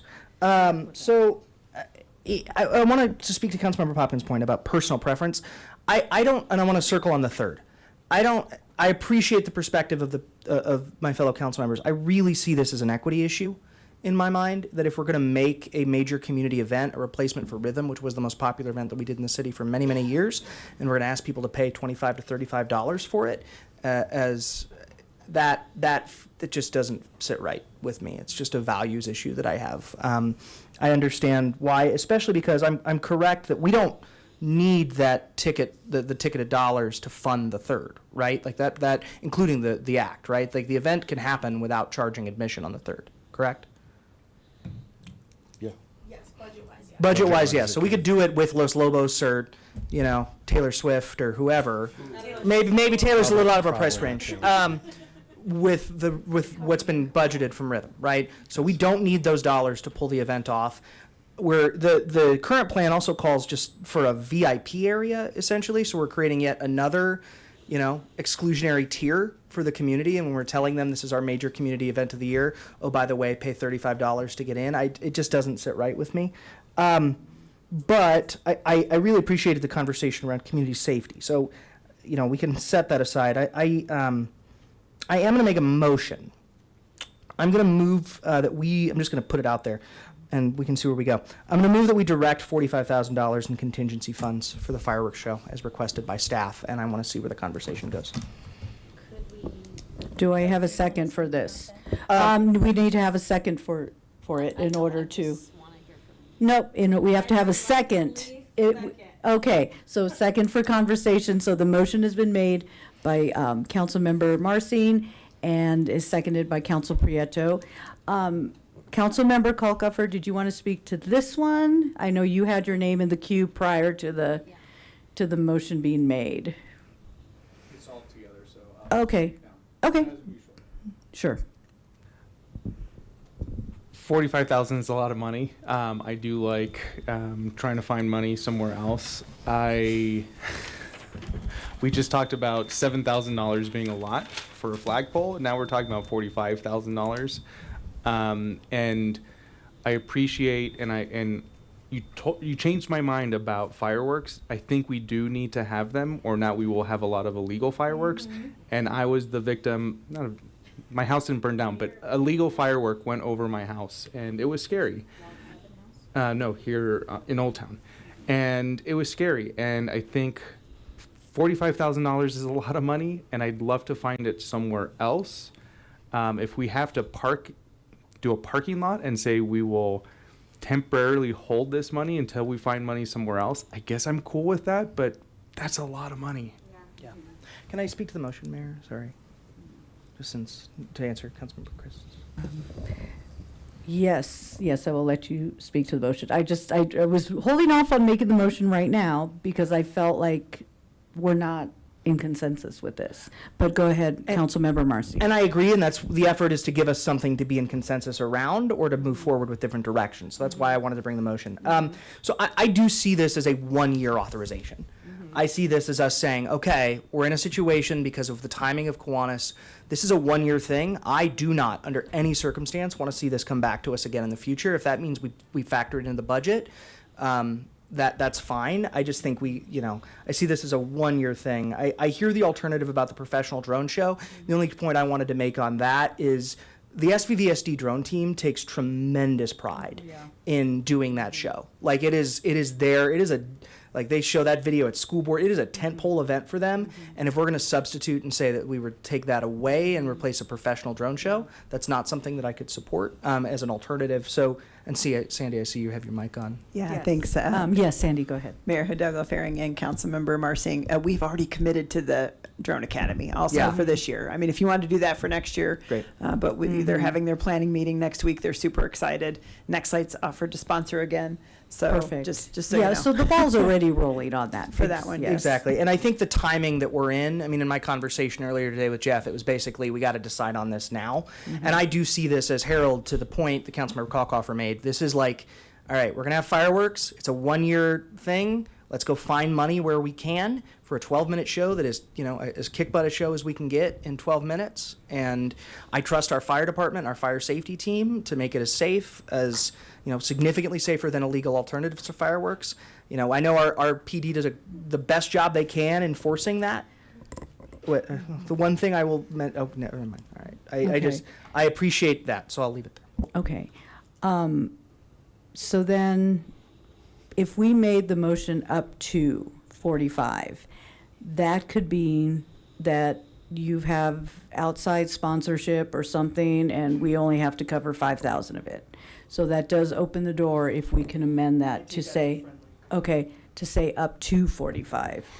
Go ahead, Harold. Yeah, and I think so there's a weird space in this, right? Because there's a policy decision and then there's an operational funding decision. So if council does that, that lets me get a few months into the budget year, and it's highly possible that I could come in April or May and go, I think we have the room for us to do half, 2/3, or some version of that once we get a better sense of how the returns are coming in. for next year, because we'll see January and March, correct, Teresa? Teresa, we'll see the January returns in March, sales and use tax? Yeah. So once I see that and we start seeing it, that'll give me a sense, because we're now starting to get into this year and see some things. The latest report was better, but not great. So there's always the option of that as we're moving real time in this. Okay, great, thank you. Councilmember Prieto. Just two comments. One, I lost the one. I'll tell you the second one and then maybe I'll remember. I remember when Longmont canceled their fireworks show, and I remember how upset our community was. I'd rather have the fireworks show and none of the events. That's how important it is to some residents. And especially now that it's in a place this year and the past couple years that was a little more equitable and easy to access, made it that much better. You can go and put a chair out on the greenway and watch the fireworks, and so it's a really special event. And then I wish I could remember my second point here. It was really important. But yeah, I'm reluctantly seconding this, but I think it's going to mean a lot to our community. I have faith in our staff to make the most of this money. And I remembered it. Yeah. Okay. If this were any other year, I'd say let's go for the drones, but this is a big year. And so I'm going to be supporting, and I'm hoping my fellow council members support as well. Okay, thank you. Councilmember Popkin. Thank you, Mayor. I want to clarify a few things and then maybe ask staff one or two questions here. First, I didn't push back on the flagpole discussion before because I thought $7K was a lot. We have a $520 million budget. The $7K was something that we are choosing to spend on something that was entirely optional at that moment, and that was why. In this case, I'm an advocate of let's do this right. If we're going to do a big community event, let's do it right. And that takes some investment to do well. Anyone who has planned any kind of event understands that. I will also say, for my fellow council members who are trying to get creative about thinking about where we find money, I appreciate that spirit, but money is money. And I know that's a radical concept to say, but money equals money. And, spending money to find more money is also more money. So I can map out the math equation, but I do want us to be a little bit conscientious about what is the onus we're actually asking for here. Third, when I was suggesting drone show earlier, I wasn't suggesting professional. I was saying, can we supercharge SVVSD? And I don't know what would happen. Can we match whatever Next Light's throwing it? Could we, because I love the fact that is local. I love the fact that's coming from the Drone Academy. I don't if we issued them a challenge and said, can you go bigger and longer? Would they be open to that? So Mayor Hidalgo Faring and Councilmember Popka and Harold did issue that challenge to them last year. And so I do think that they are going bigger and hopefully a little bit longer. It really is about the battery life of the drones. That's the issue. And so, and how many drones there are. So they're continuing to work through that. But yeah, Harold told them that last year, that it was great and continue onward and upward. So I think just when we're thinking about what does that mean? It doesn't mean we outsource this. It means we keep it in source and we just put more time, effort, and attention. Maybe that's the final act, and there's something that's I don't want to get. Yeah, and that's to nothing that we want to do this year. I'm just saying, we future. can think about that being the finale. And it just there's strategies to do that. Yeah. The last 2 points I want to make are a little bit more serious than exactly the drones versus fireworks. And I think this is really important for us to think about now, partly because of the money, partly because of our overall policy decisions. I know we've been talking about fire risk and resilience and drought conditions. There may be a world where we have a much deeper and much more serious conversation about very specific policies to handle the rest of this year. We're not going to get into that now, but I do want us to keep that in mind as we're thinking about what example we're setting. And I'm sympathetic to I know that some people may be attracted to a fireworks display, but I don't think that really, I'd love to see data rather than anecdotal perspectives on whether illegal fireworks or kind of more homegrown fireworks are curtailed if you actually have an event versus just happen an hour later. And so I would love to know that there might be a world where we actually have a much more serious conversation about, do we want to really take a more, like how national parks, national forests handle fire risk truly when that is serious, because that, I can tell you, impacts everyone in the community if something really goes wrong. So taking one step back from that, yes, I know people are disappointed when fireworks may have been canceled. They look forward to it. But there are also people every year who are impacted by fireworks and are silent about it. Those are people experiencing PTSD from a whole range of different things, including our veterans. Those are pets who can't, who don't have a time at public invited to be heard to express their opinions. And then there's the broader fire risk there. So there's serious consequences to this, and I think sometimes it gets short shrift because people don't want to say no to something that seems fun. But there's real impact on real people across our community too, and I understand that people don't want to have like an event changed up a little bit, but like, you know, I think we really want to balance like what's really at risk. And that was pretty much 80% of my first term. In being engaged in conversations with residents. We had the campaign with the signs, the different, have you seen those? I think I have all 4 of the variations in my house. But yeah, for pets, for people, veterans, anxiety. So looking at that and really curbing, it was the idea of curbing the local and how we could do something to offset that. So yeah, no, thank you for bringing that up. Mayor Pro Tem. Thank you, Mayor. You, and then we'll wrap it up. I would agree with everything that Councilmember Popkins said and that the mayor said. I teach at the school at Monarch High School where the Marshall Fire came and burned right up to the door, and had students that lost their home, colleagues, and just community members that I knew, and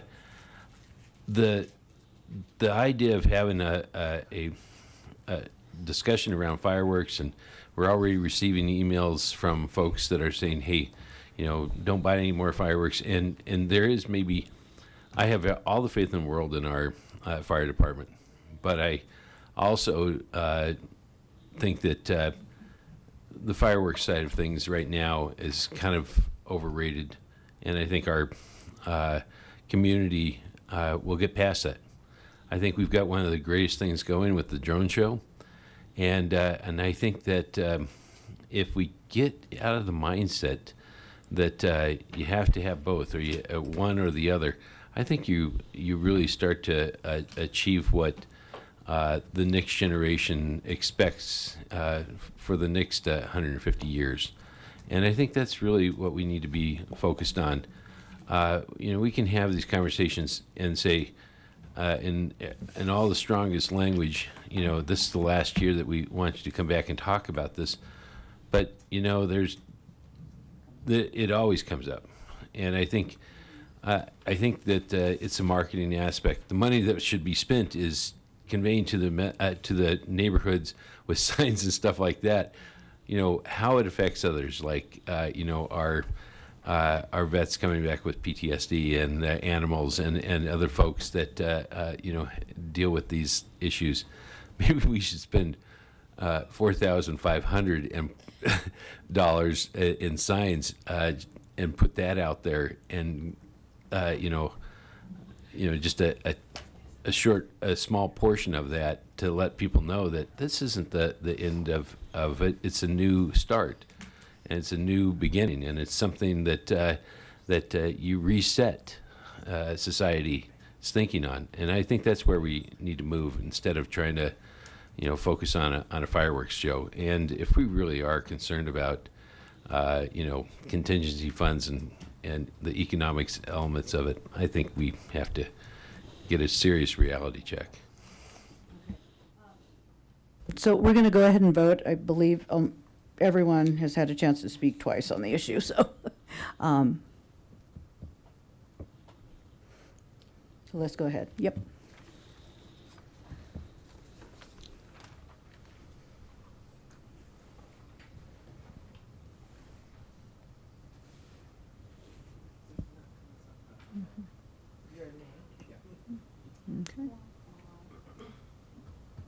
Okay, and the motion carries with Councilmember Popkin and Mayor Pro Tem McCoy in opposition, and it carries 5-2. So, thank you. Do you need, for the banner piece and for the plans, what you presented as the 3rd and the 4th, or do you need anything more I think we need directive? I think we need clarity on the 3rd, because I The heard a lot 3rd. of different opinions in terms of, do we try to do it within the budget where it's a free event so I think we do need clarity on the 3rd and how you want to approach that. And then we'll need it on the banners too, but I think Ben and Sam, what you said is, to be clear, you have the budget on the 3rd for the band and all of that. You just won't generate any additional revenue for future years if council wanted to do the 3rd, but have a higher end band with no entry fee. We may need to think about a different location, but I think we need clarity on that from council. Okay. Do you have it within your bandwidth to look at what an option would look like if it was a free event, and what it would be, with a lower pay scale, a lower price range, or non-resident, resident? I think we certainly do, but we are on a timeline right now. If we're going to get a bigger band, it is something that's kind of like You're the gonna have to book fireworks. now, It yeah. needs to, I'm not saying today or tomorrow. Yeah, but fairly, pretty like quickly in the here, next we need to month. move forward with it, yeah. Okay, Councilmember Prieto. I'm open for like a reduced fee. I think it's important that we generate revenue for next year's events and continue to kind of have that revenue in the bank to support future events and things that we want to do. And so I would be open to that. 35 seems a lot. I could tell you that I probably won't go because that's a lot. And if you have a family of 4, that's too much. And then the kids want food and drink. Like I'll be sneaking snacks in. And would this be something where, kids under a certain age, 12 and under are free, or? When it seems like it would, Whoops. like, I'm and sorry. if it is like more. Could you put on your mic, you were going to say something? Yeah, we can come up with a more detailed pricing structure as we get the band and determine what the event looks like, and certainly take everything we've heard into account from Okay. tonight with that. So yeah, I would be up for a reduced fee. And if it was an adult event, then that's okay if there's admission, because then you don't have kids going in there and being around a bunch of alcohol and different things like that. So. Okay, thank you. Councilmember Popkin. Super quick, open to a reduced fee. I liked the proposal before on a resident and non-resident rate too. So that's all I got. I like that one as well. Do you like the reduced or resident, non-resident, or reduced? Both. So if we could look at both options, a resident, non-resident, or just reduced fee for all. Oh, my time is up. So, okay, goodbye. Okay, Councilmember Kalkofer. Thank you, Mayor. And I'm glad that you all liked the suggestion that I brought up. I do want to add a little bit to it, and I don't know how feasible this is, but I'm sorry. But I wonder if there's a way that if we can give additional money off to folks who are in need, maybe if they get subsidies on their next light bill. I don't know if that's easy or hard, or maybe we can have sponsors who help draw down the monies. And I don't like the VIP section after Councilmember Marsing brought it up. I do think that creates classes at an event. I think that I'm not cool with that, and I want to figure out a way that we can help people come to this event that might not be able to afford it with either sponsorships or maybe even reduced fees, if that's possible. I don't know if that is. Can I clarify the VIP? So first of all, VIP sections are a sponsorship sell, so that's why we have them. Rhythm for the past 2 years has actually had a VIP section. The VIP section for the past 2 years has actually been free to get in. It's a show your card, your FNBO card to get into the VIP section, or show your rec pass to get into the VIP section.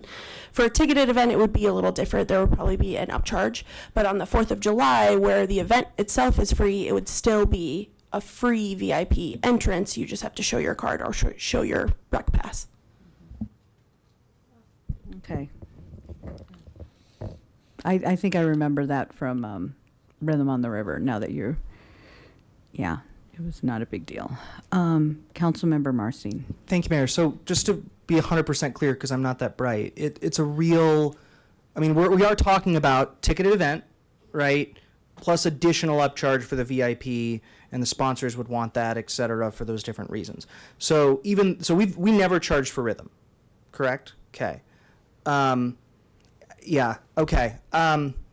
Again, I can't support it being a paid event, and if I'm the only one, that's a hill I'm willing to die on. So, yeah, I mean, when we have members of council that say that it's inequitable for them or inaccessible for them, it's inaccessible for my family. It tells me that there are a heck of a lot of families that in your analysis you may be relying on to show up based on historical data that are not going to show up for this because there's a gate price, and I just can't get there. So, Okay. Do we have a motion to move forward with the plans with looking at the fee structure? Just, I would say, looking like how we can reduce those costs. Do we have a motion to bring that forward? Or are we just not, are we just going to cancel the third? I'm like, I need something. Oh, there you are. I was like, I'm looking that way. Didn't catch you over here. Councilmember Kalkofer. I make a motion to direct staff to bring back a fee structure for residents and non-residents to see how we can lower the fee for our residents. For what? For the July 3rd concert, yes. And is there a way that we can eliminate that whole, like, sectioned off VIP section? Do we need to have that in order to make this event sustainable? We don't have a sponsor signed on currently for the VIP area, so that's something we could eliminate on the 3rd. Okay, I'd feel better about that piece. Okay, so. Do you have a second? Yeah. Oh, yeah. So the motion was made by Councilmember Kalkofer and seconded by Councilmember Christ. Yeah, to look at the fee structure for the July 3rd event. Okay, Councilmember Popkin, and then we'll vote. Yeah, I'm a little confused by them. Yeah. Does council need to sign off on the event plan? Like, is this how, like, it's to bring back a motion, to bring back a different plan on this? Like, can't we just say, like, I think that the direction is largely clear. Like, why do we have to, wasn't the motion to bring back a new approach to a fee structure for this for council approval? I don't think council needs to sign off on that. I think. I'm sorry, Sandy, go ahead. I'm going to have. Mayor Hidalgo Faring, Councilmember Popkin. I think your point, Councilmember Popkin, is that if you give them direction to create a fee structure that is resident and non-resident, Yeah. I don't believe that they need to bring it back to you. You've given them operational direction; they can now go with it. So it's create not the going to fee, come back to us.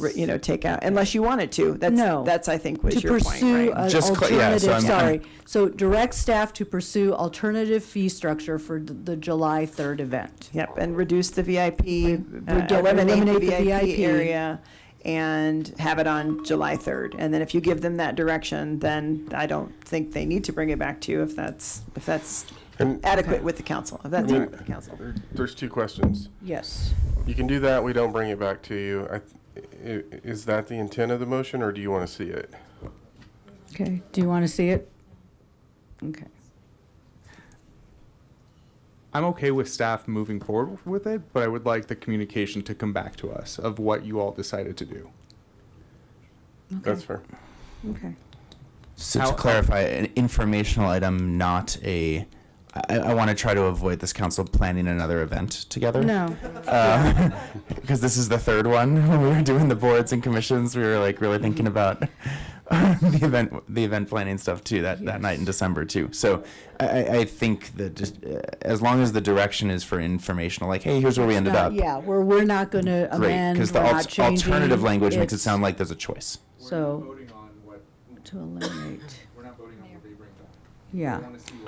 Sounds Okay, good. Sorry. Nope. Oops, sorry. I turned everybody off. You're all are dead. Okay, let's vote. Yeah. Thank you. As long as this is just purely informational at this point. Yep. Thank you. Okay, thank you.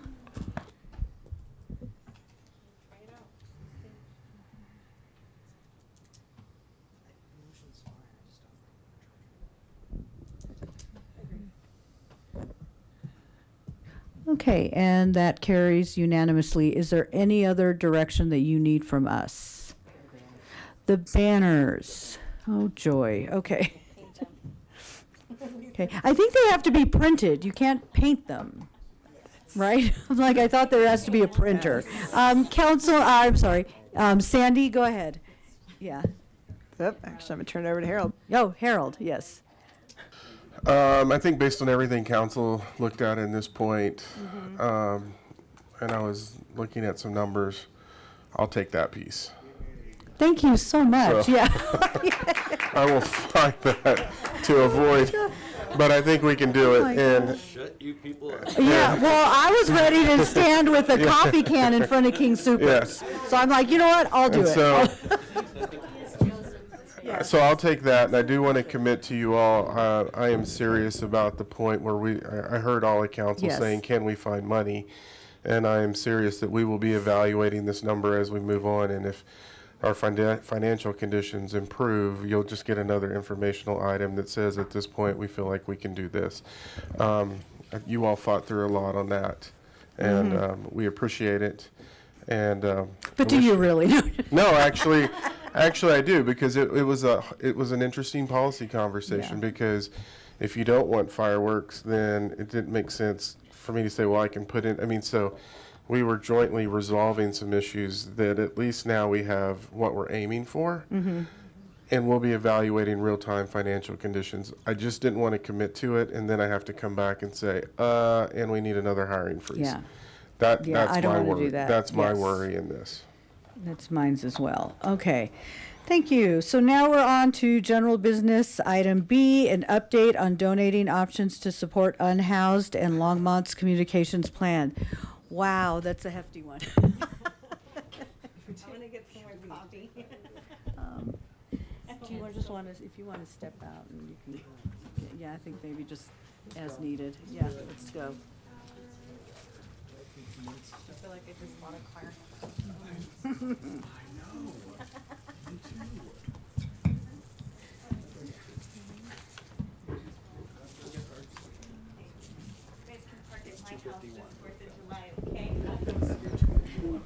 Okay, All right. Christina. So this title Yeah. was a mouthful. Yes, it was.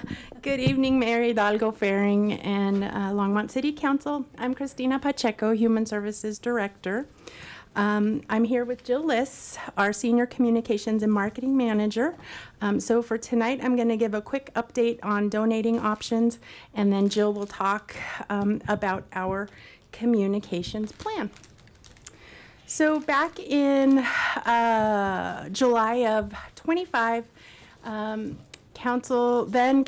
McCoy, Mayor Pro Tem McCoy now, brought forward a motion to develop an ordinance or resolution for a system that provides an alternative way for community members to support individuals experiencing homelessness without direct street level cash exchanges. So brought up several examples about how that could happen. And so staff did some research with other cities in the metro area. Cities and counties. We looked at Douglas County, and in their program, where they had a similar effort, they raised over $18,000 in about 2 years. Really, their big challenge that they identified was connecting with businesses. They did see a slight reduction in panhandling. Through the city of Aurora, they placed about 100 signs with a QR code. They raised about little over $7,000 in 2024, and the total cost for this initiative was reported to be almost about $29,400. So really what it did was it raised awareness and funds, and they didn't really see a reduction in panhandling per se. So in terms of the staff analysis, after the research, we would not recommend creating a program for donations. The predicted return on investment is low, and the staff time to stand something like this up would be significant and could add additional cost. And I included cost for signage in your packet. And depending on how many we would want to put out, that could get a little costly. So we do have a suggestion, and that is using our existing communications plan to encourage this public support. And so I'm going to turn it over to Jill so she can discuss this portion of it. Good evening, Jill Liss. As Christina mentioned, we have an annual communications plan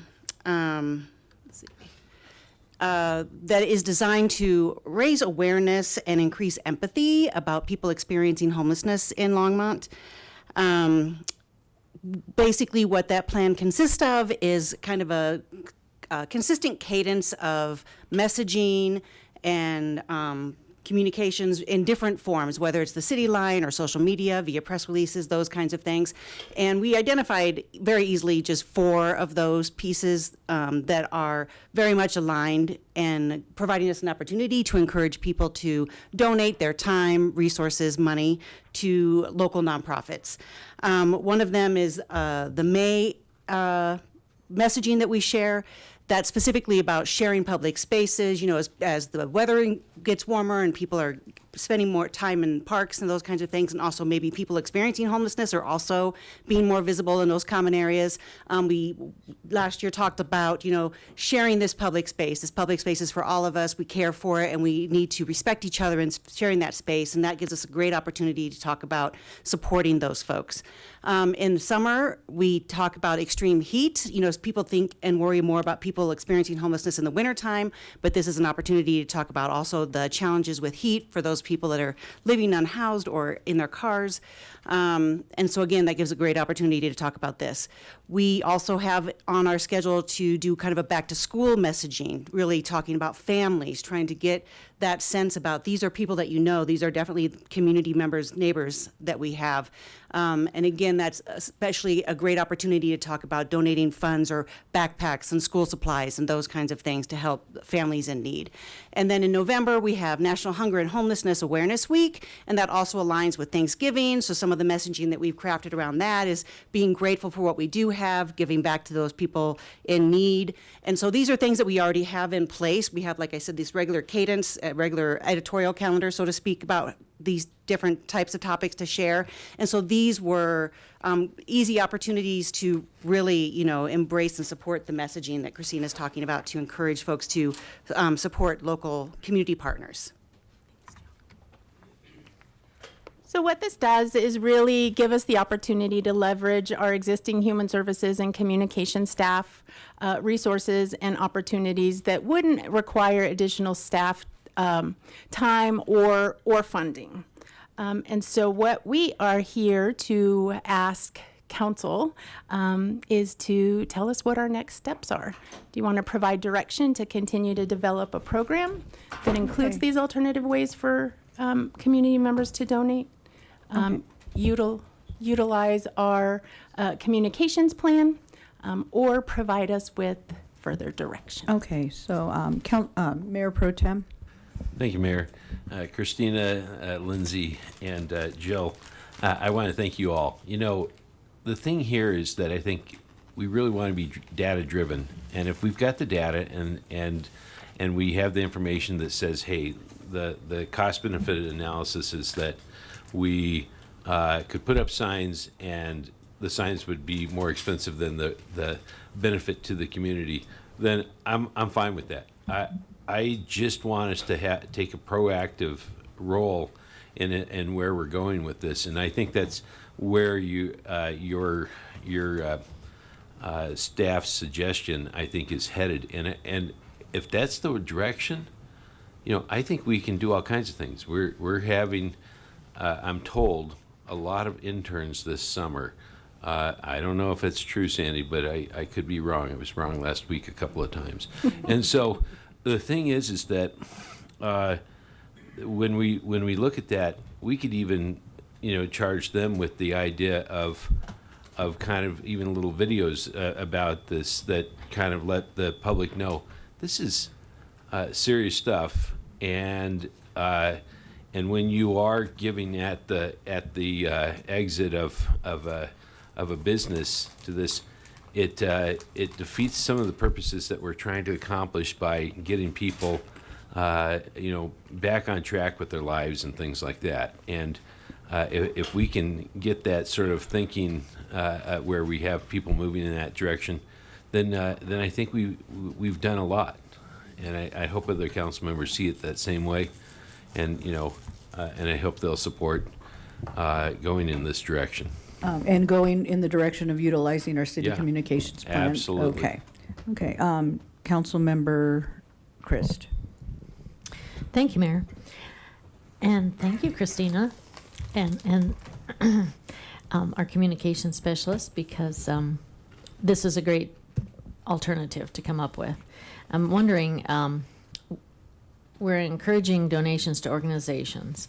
Would that be, would there be website information for them to directly, and they would choose the organization, or would it go into a general pot and then we would separate it out between the organizations that support?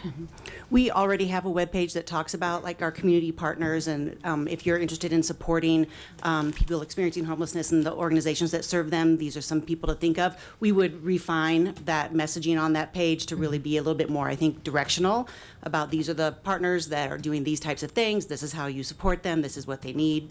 So we'd probably refine that, but definitely we'd give some direction, and I'd rely on experts to tell us, who those partners are that make the best sense. Yeah, my experience is the easier it is, the more effective it is. And the only comparison I have is, for instance, I think on the utility bill, you can donate to CARES. And do you have information about how successful that is? Do we know? I don't. Sandy, the all-knowing.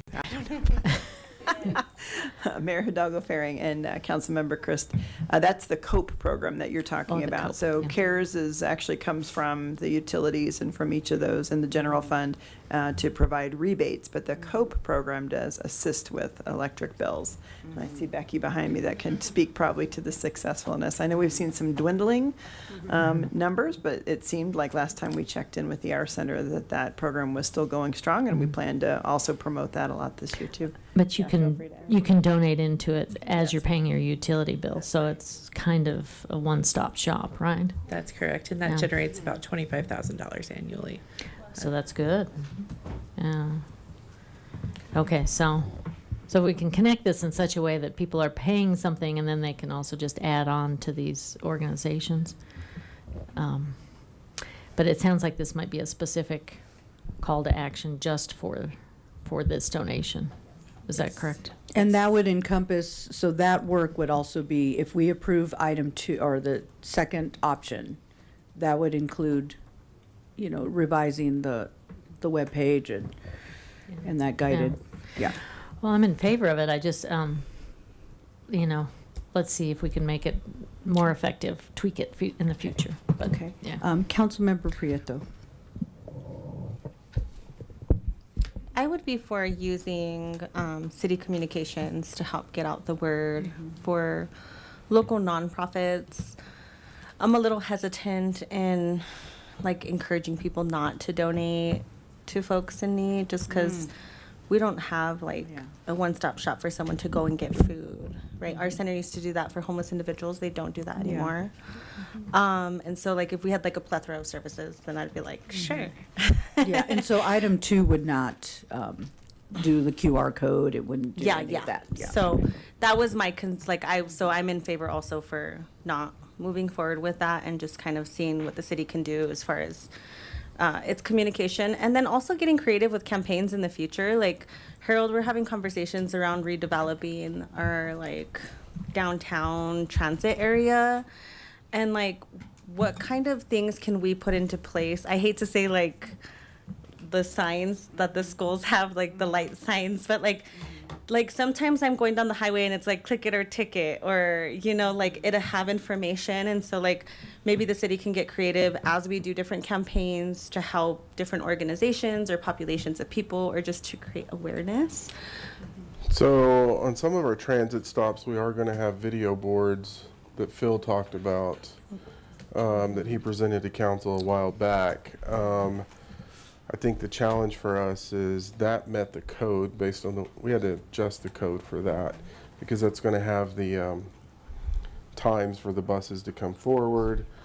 The digital signs are a code issue for us, and we would have to see. I'm not sure that it's allowed, but we'll have to look into it.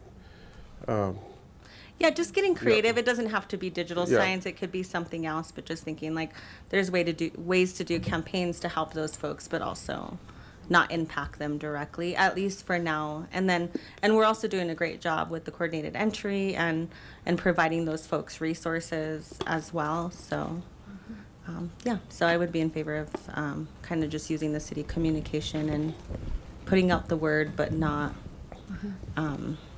going forward with this specific question. Okay. Mayor Pro Tem McCoy, and this is your second Yep, time. it is. Thank you, Mayor. I'd like to move council option 2, utilizing our city's communication plan to encourage donations to organizations who support individuals experiencing homelessness. Second. Okay, so the motion was made by Councilmember McCoy, seconded by Councilmember Marcin, and Councilmember Popkin. Before we vote, go ahead. Thank you, Mayor.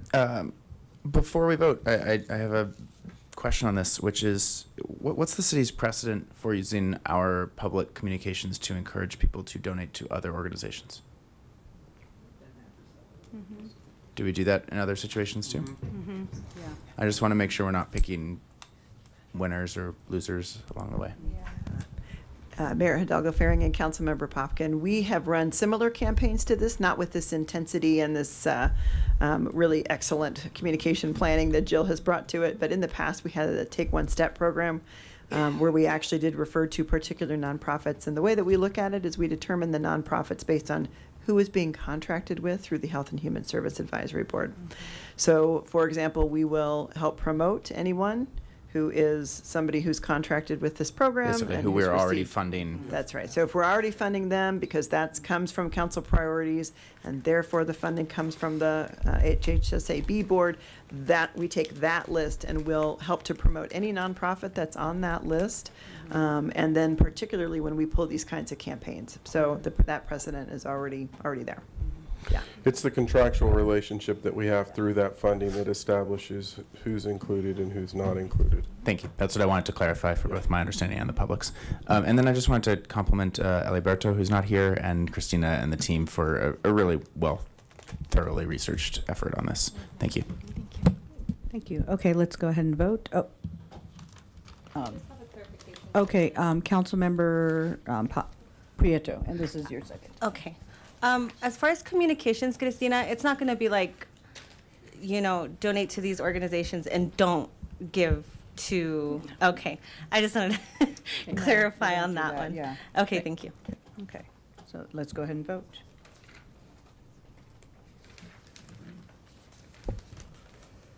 Okay, and that carries unanimously. Thank you. Thank you. We are now on to item 12C, 2026 legislative bills recommended for city council position. Back again, Mayor. Sandy Cedar, Assistant City Manager. Hello. So in your packets this last Friday, there were 2 pieces of information, some of them on the bills that we're taking a look at, but also the draft letter that Councilmember Marcin had suggested and council voted to put together and send to our representatives. So I guess my first question would be, is that letter approved?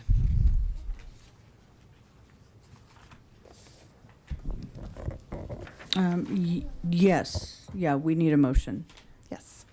so. Okay, okay, go ahead.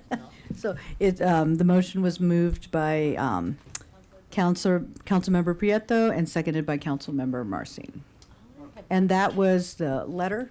This is the letter to Senator Wallace, Representative McCormick, and Representative Woog talking about House Bill 1001, which did already pass the House. But this letter basically outlines the concerns as well as some different options and really kind of lays out the philosophical discussion and what home rule is really all about. So, Okay. It was in an email, yes. it was in your email. Yes, it was attached to the legislative bills. There were two pieces and a clarification. So the bills were attached, the letter was attached. And if it would be helpful, I have a copy here, Councilmember Christ. If you'd like to take a look at it, we can go through the bills while you're looking at it if you'd Okay, like. then, can we withdraw this motion to approve at this time and then carry on with the rest of the items? Do you need approval from the okay, yeah, let's just, thank you. Okay, thanks, Mayor. Yeah. So we have two bills today, both talking about law enforcement issues. The first one, Senate Bill 70, concerning a prohibition of a government entity from accessing a database that stores historical location information. Not only do you have my analysis of this bill, which I relied heavily on our public safety partners, but you also have a full analysis from Chief Ardis as well. That was attached to the kind of the short version. But essentially, this bill prohibits the governmental entity, which would be us, from accessing a database that reveals an individual or vehicle's historical location information. There's some exceptions to that, like if it's an active case, although that's kind of unclear sometimes what becomes a reactive case, as well as there are some pretty serious storage deadlines and things that would make it pretty complicated for us to be able to use some of our data to be able to solve crimes. So the bill restricts government use of databases that are readily available to the public. It would reduce the ability to bring closure to victims, and the staff recommends that City Council opposes Senate Bill 2670. So moved. Okay, so I have a motion to oppose, and then. I'll second the motion. Okay, and Councilmember Marcin will second that. And go ahead, Councilmember Marcy. Thank you, Mayor. I do want to share with council and the public that without prompting or anything like that, I was contacted by Senator Amable's office, the sponsor of the bill, early on before it was introduced. I just got an email in my inbox about after the conversation we had around Flock. And I wanted public transparency that she reached out to me and I reached out and I shared the bill draft with staff and kind of tried to communicate as best as possible. And Sandy helped me kind of navigate how the process typically works. So thank you for that.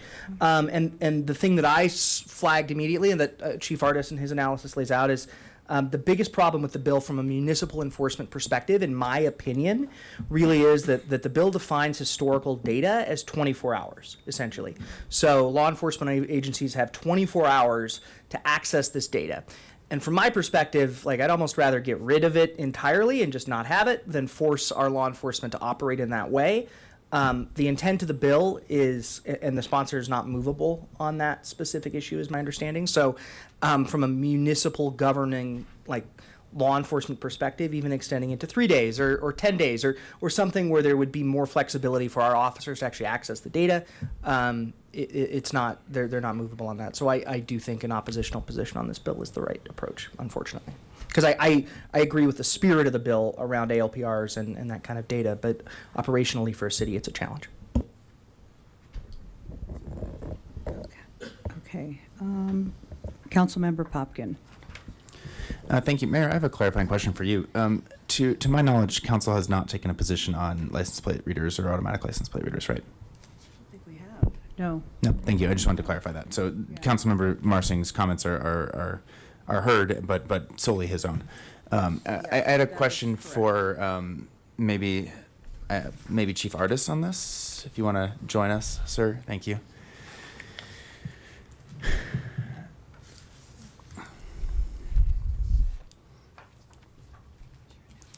I know you had a strong opinion on the drone show, and I wanted to give you a chance to share.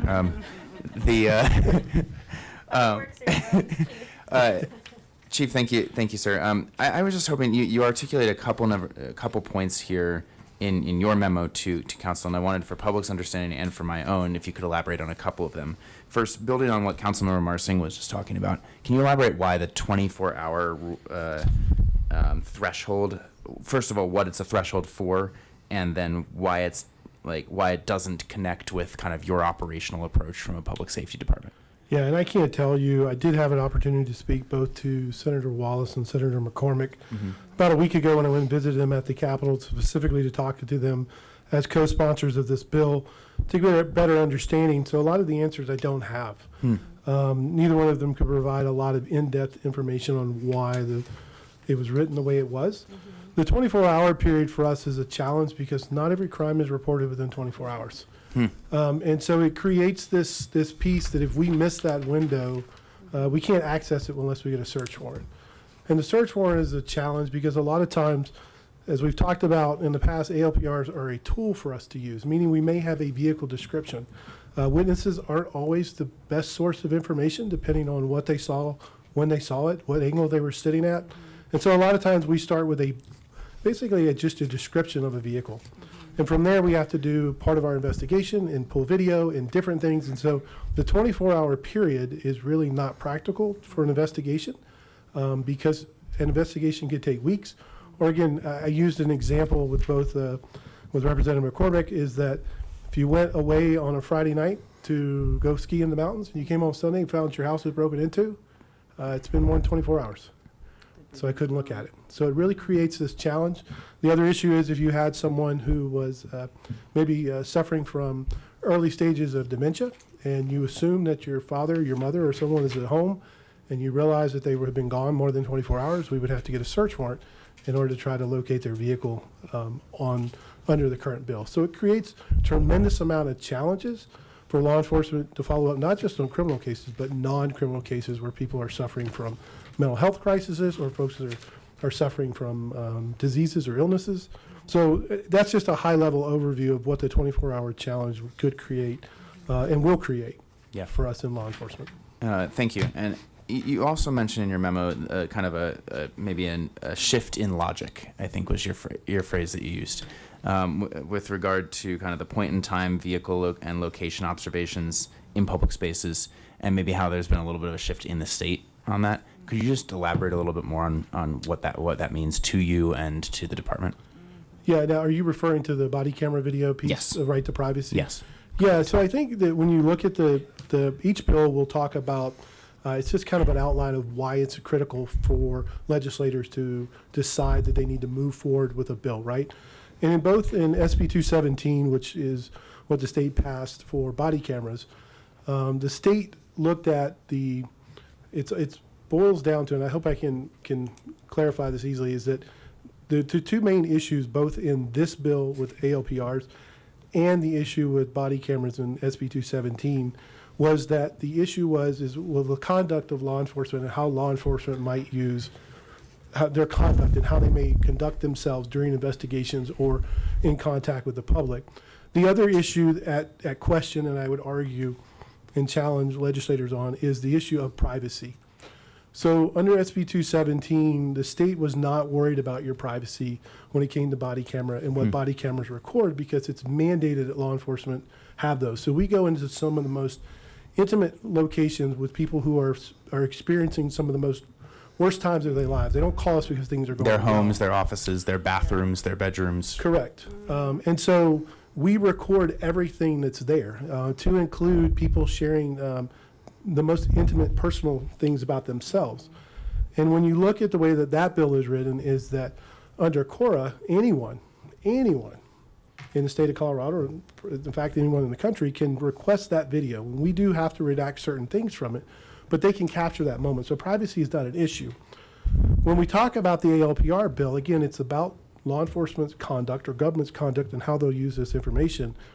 But the level of privacy they place onto a generic or a photograph of a vehicle with a plate that's captured at a moment in time is excluded from a CORA request, meaning it is more restrictive and the community is not able to get that to see whatever it is that they wanted to see. But the video of us going in and recording, having a conversation, you sharing anything from your personal relationships to domestic issues is available for anyone to see, but a CORA request could not be filed just to get a picture of a vehicle that is in a public right-of-way.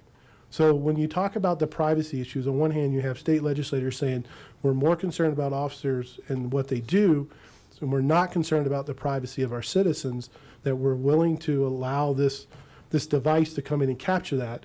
Where on the other side, we're more concerned about a vehicle driving down a public highway where a photograph is captured at a point in time, and that is not open to core requests. So it's very confusing on the legislation on what they're trying to articulate here, because on one hand, again, all of this is open public record, and on the other hand, a photograph of a vehicle is not open record.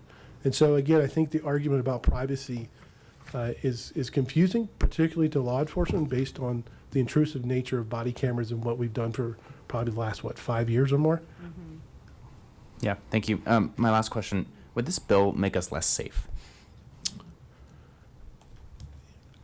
In my personal opinion, yes, because it is a tool and a resource that we use, meaning we are able quickly to respond to issues in our community because it gives us the ability to look. It is not it's not going to solve every case, but it is a resource that we have. And I think you had asked the question that, well, you did this, or people have asked, well, you did this, before you had body cameras or ALPRs. And you're absolutely correct, we did. But as technology advances, we now use computers in patrol cars because it's quicker and easier to do reports and put them in a centralized location. And so as technology advances, we have to be responsible, but we also have to recognize they do help our jobs and make them easier and allow us to do things. There are cases, and when we come back in March to talk about ALPRs, there are cases that we feel confident we could have solved had we had this technology at that time, that we know if those things happen today and we don't have the technology, we're still not going to solve. And so I think that's the piece, is that the community expects a certain level of service and expect us to respond very quickly and solve crimes, and it's a tool that we use. So I think, yes, I think I would argue, and again, this is, opinion, is I would argue that when I moved here in 2021, Colorado was #1 in the state for stolen motor vehicles. We're not #1 in the state anymore. Our car thefts have gone down, and I would argue that ALPRs are a critical point in that. And I think the district attorney would also tell you that that's a critical piece of technology we've used in the state to reduce car thefts, to identify those vehicles, to be able to take folks into custody. So I do think it creates challenges for us to serve our community the way we continue to serve and have been serving, at least here in Longmont, for 2 years. And it's been up to 10 years or more across other agencies that have used ALPRs. Thank you, Chief. Yes, Appreciate it. Okay, let's go ahead and vote on this real quick, and then we can make an emotion to extend the meeting past 11. So this is to oppose. I was like, oh no. Yep. Okay, and that motion carries unanimously, and council member, or Mayor Pro Tem. I move we extend the meeting for exactly 15 more minutes. Okay. Till 11:15. That's all you get, 15 minutes? Okay, I think we can do it. Let's do it. I'm Okay. going to push you people. I'll second that. Okay. Let's go ahead and vote. Yeah, let's move on. Okay. So the next item is Senate Bill 26071. Yes, and challenge accepted.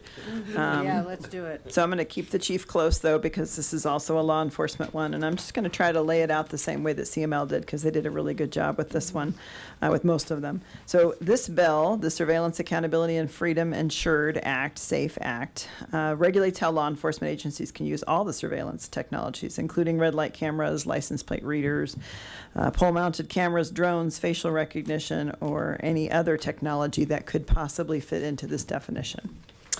It limits the use of technologies for a lawful purpose without defining what lawful purpose actually means. It requires a warrant to access vaguely defined facial recognition system data exceeding Fourth Amendment standards.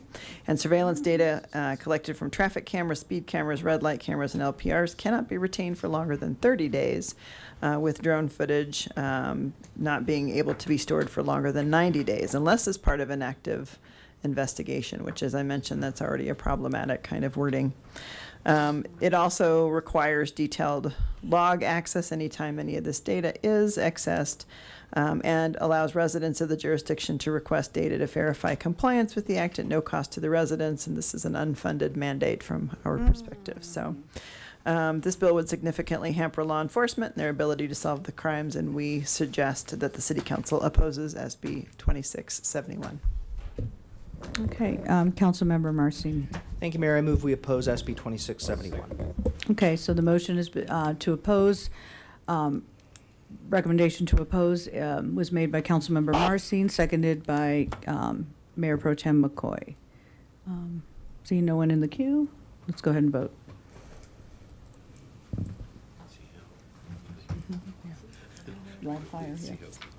Okay, and that carries unanimously.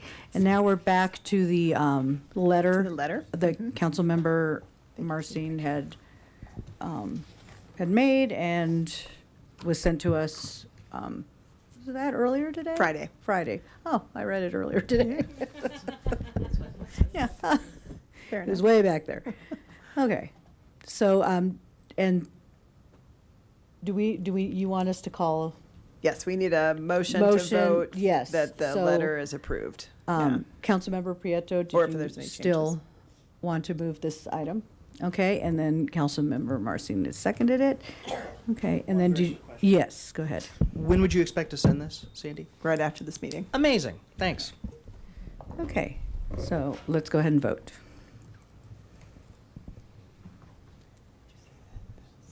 Okay, and that item carries unanimously. We are now on to, thank you, Sandy. Thank you. We are now on to public, final call, public invited to be heard. Is there anyone in the audience who wishes to speak? Okay. Thank you. Wise choice. Okay. Mayor and council comments. Are there any comments from mayor? Oh, I see those lights go up. Okay, Councilmember Prieto. I just want to set the record straight here because it could seem super contradicting in the fact that I'm wanting to save our contingency funds for emergency or unexpected expenses and then go and throw $45,000 up to with the caveat being staff's going to work really hard to find additional funding. So I'm hoping, I'm putting it out there, name it and claim it, that they're going to come back and they're going to be like, we found the funding. Yeah. So, but I just want to clarify kind of my logic and my thinking in this. I was very reluctant to approve that just because I do treat it as an emergency fund, but also it may seem like I'm nickel and diming certain things that I feel like we could raise money for outside or at a later time. But it is for kind of these moments where, last minute unanticipated expenses come to us. Flagpole, I feel like that could be planned and there's time. The banners, I think we could get creative and different things like that. But with the timeline that we had with the 4th of July fireworks and it being the year that it is, and then for us to have these wonderful community events and to not have a show after is just very upsetting and disheartening. So I just wanted to kind of explain some of my logic on that. I didn't explain it earlier, so for public's knowledge. Thank you. Councilmember Popkin. Thank you, Mayor. A couple points on a couple topics. First, since we're clarifying some logic, I'll clarify mine. I still firmly believe that money equals money. And I want us to keep that in mind. Our job is not fundraising. Our job is to manage a city. And so I think as we go forward here, like if we do try to pull money from other funds, I get that when we're trying to piece together a major infrastructure project that touches on multiple funds. But otherwise, money is money and time is even more money. Secondly, I really appreciate the thoughtfulness from many of my council members, even when I disagreed earlier, on kind of the equity impacts of some of the events. I appreciate that. I hope we will continue that to bring that logic to our discussions on housing, to our discussion on utility rates, because that's really where that impacts people. You can opt not to come to a concert on July 3rd if you have other things. Those are we hope people are not opting out of utilities or opting out of housing. So and transportation, when we're thinking about that, when we're thinking about all the options that we're trying to provide. So I really would encourage us to keep that even more so in mind when we are actually thinking about some of those topics that people can't opt out of. Third, speaking of transportation, TAB met to discuss the 2026 work plan last night, the Transportation Advisory Board. This is mostly a PSA for council and for the public, but our city engineer Jim and Cammie walked through many major infrastructure projects that the previous council and the councils before that have put money away for years on. And there's a lot that's going to happen this year that's going to really up our transportation game in a really exciting way. It's going to be a little disruptive because things worth doing are. But if you're curious, email me or tune into the recording from last night from TAB. It was near the beginning of the meeting to hear kind of the description of those projects. And I believe that staff are planning kind of a comprehensive overhaul of the website to make sure that that's also communicated to the public too. A lot of exciting stuff coming. Lastly, and the reason I voted no on extending the meeting to 11:15 is because I don't think we should ever set a hard time end for the meeting. The reason I say that... Don't take us to 11:15. The reason I say that is because there are members of the public who sometimes wait to speak at the end or can't speak at the beginning, and I don't want to artificially constrain what they feel like they can do. We can limit ourselves, but I never want them to feel like they can't. If they have sat through 4 hours of a meeting, they deserve to have their 3 minutes. Okay, thank you. Councilmember Kalkofer. Thank you, Mayor. And thanks to the staff. Today was a wild day. I was sitting in the council city council office, and the news of last night created a firestorm for all of us, and from the YMCA and. From the YMCA, and I applaud how quickly staff engaged and squashed that rumor. And I applaud for everybody who spoke tonight and for everybody who sent emails. We got, I don't know, maybe 40 emails, 30 emails, quite a few. So keep them coming, and thank you, staff, for everything that you've done. I know you didn't plan on doing that today, but you acted very quickly, so thank you. Yeah, I'm like, what big thing? Oh, the YMCA. But I think about over the years, especially when I first started and COVID hit. I mean, staff is really good, and we've seen a lot of things over the years. So I'm like, what big thing happened? You'll get used to it. Councilmember Marcin. Thank you, Mayor. I appreciate it. First of all, I want to say that this was kind of a wild evening, and I knew it would be walking in. I really appreciate the perspective of this council, and I think tonight was the first night in this new council where I think we had some actual votes and disagreements, and we're kind of seeing where we land. And I actually like where we're headed, and I wanted to mention that I feel like we disagree substantively often, but I think we have a lot of the same perspectives, and we're trying to reach the same places. And the approach that we take may be a little bit different, but I think it's great. I've watched a lot of councils over a lot of years, going back to Mayor Pruden and McCoy's first go around in the late 2000s, and I think this council is doing good work. So I just wanted to thank everybody for their conversation. I also wanted to hit on the YMCA and echo Councilmember Kalkofer's thoughts just for the community, and say specifically that the folks that reached out, we hear you. This is a lot of us were discussing earlier the experiences that we have with that facility. I broke my foot at that Y when I was 6 years old. It is my community neighborhood gym. I've been a member for most of my life at different times. It is deeply felt by a lot of folks in this community. I will express personally, speaking for myself, that I was deeply disappointed by how that process was carried out over the last 24 hours. And I really, again, want to applaud staff, and specifically how very clear the statement that was put out was about what the reality is in that situation and the work that will continue to be done to come to some kind of resolution that serves the community. And I just am very appreciative of the work that staff did. So, thank you so much to everybody that came out and spoke. You're heard, you're felt. I'm feeling it too. So thank you. Great. Okay. And thank you. And I was okay with the 15 minutes because I did kind of read the room. If I had seen Lance or Amy Weinstein, I would have recommended we don't go there. It's just Scott. So. everybody. Chopped liver. Okay, we are on to city manager comments. No comments, Mayor and Okay, Council. city attorney remarks? No comments, Mayor. I figured. Okay, very good. Do we have a motion to adjourn? Do we, second, okay. All those in favor? Aye, opposed? Okay, we are adjourned. Okay. Popkin in opposition.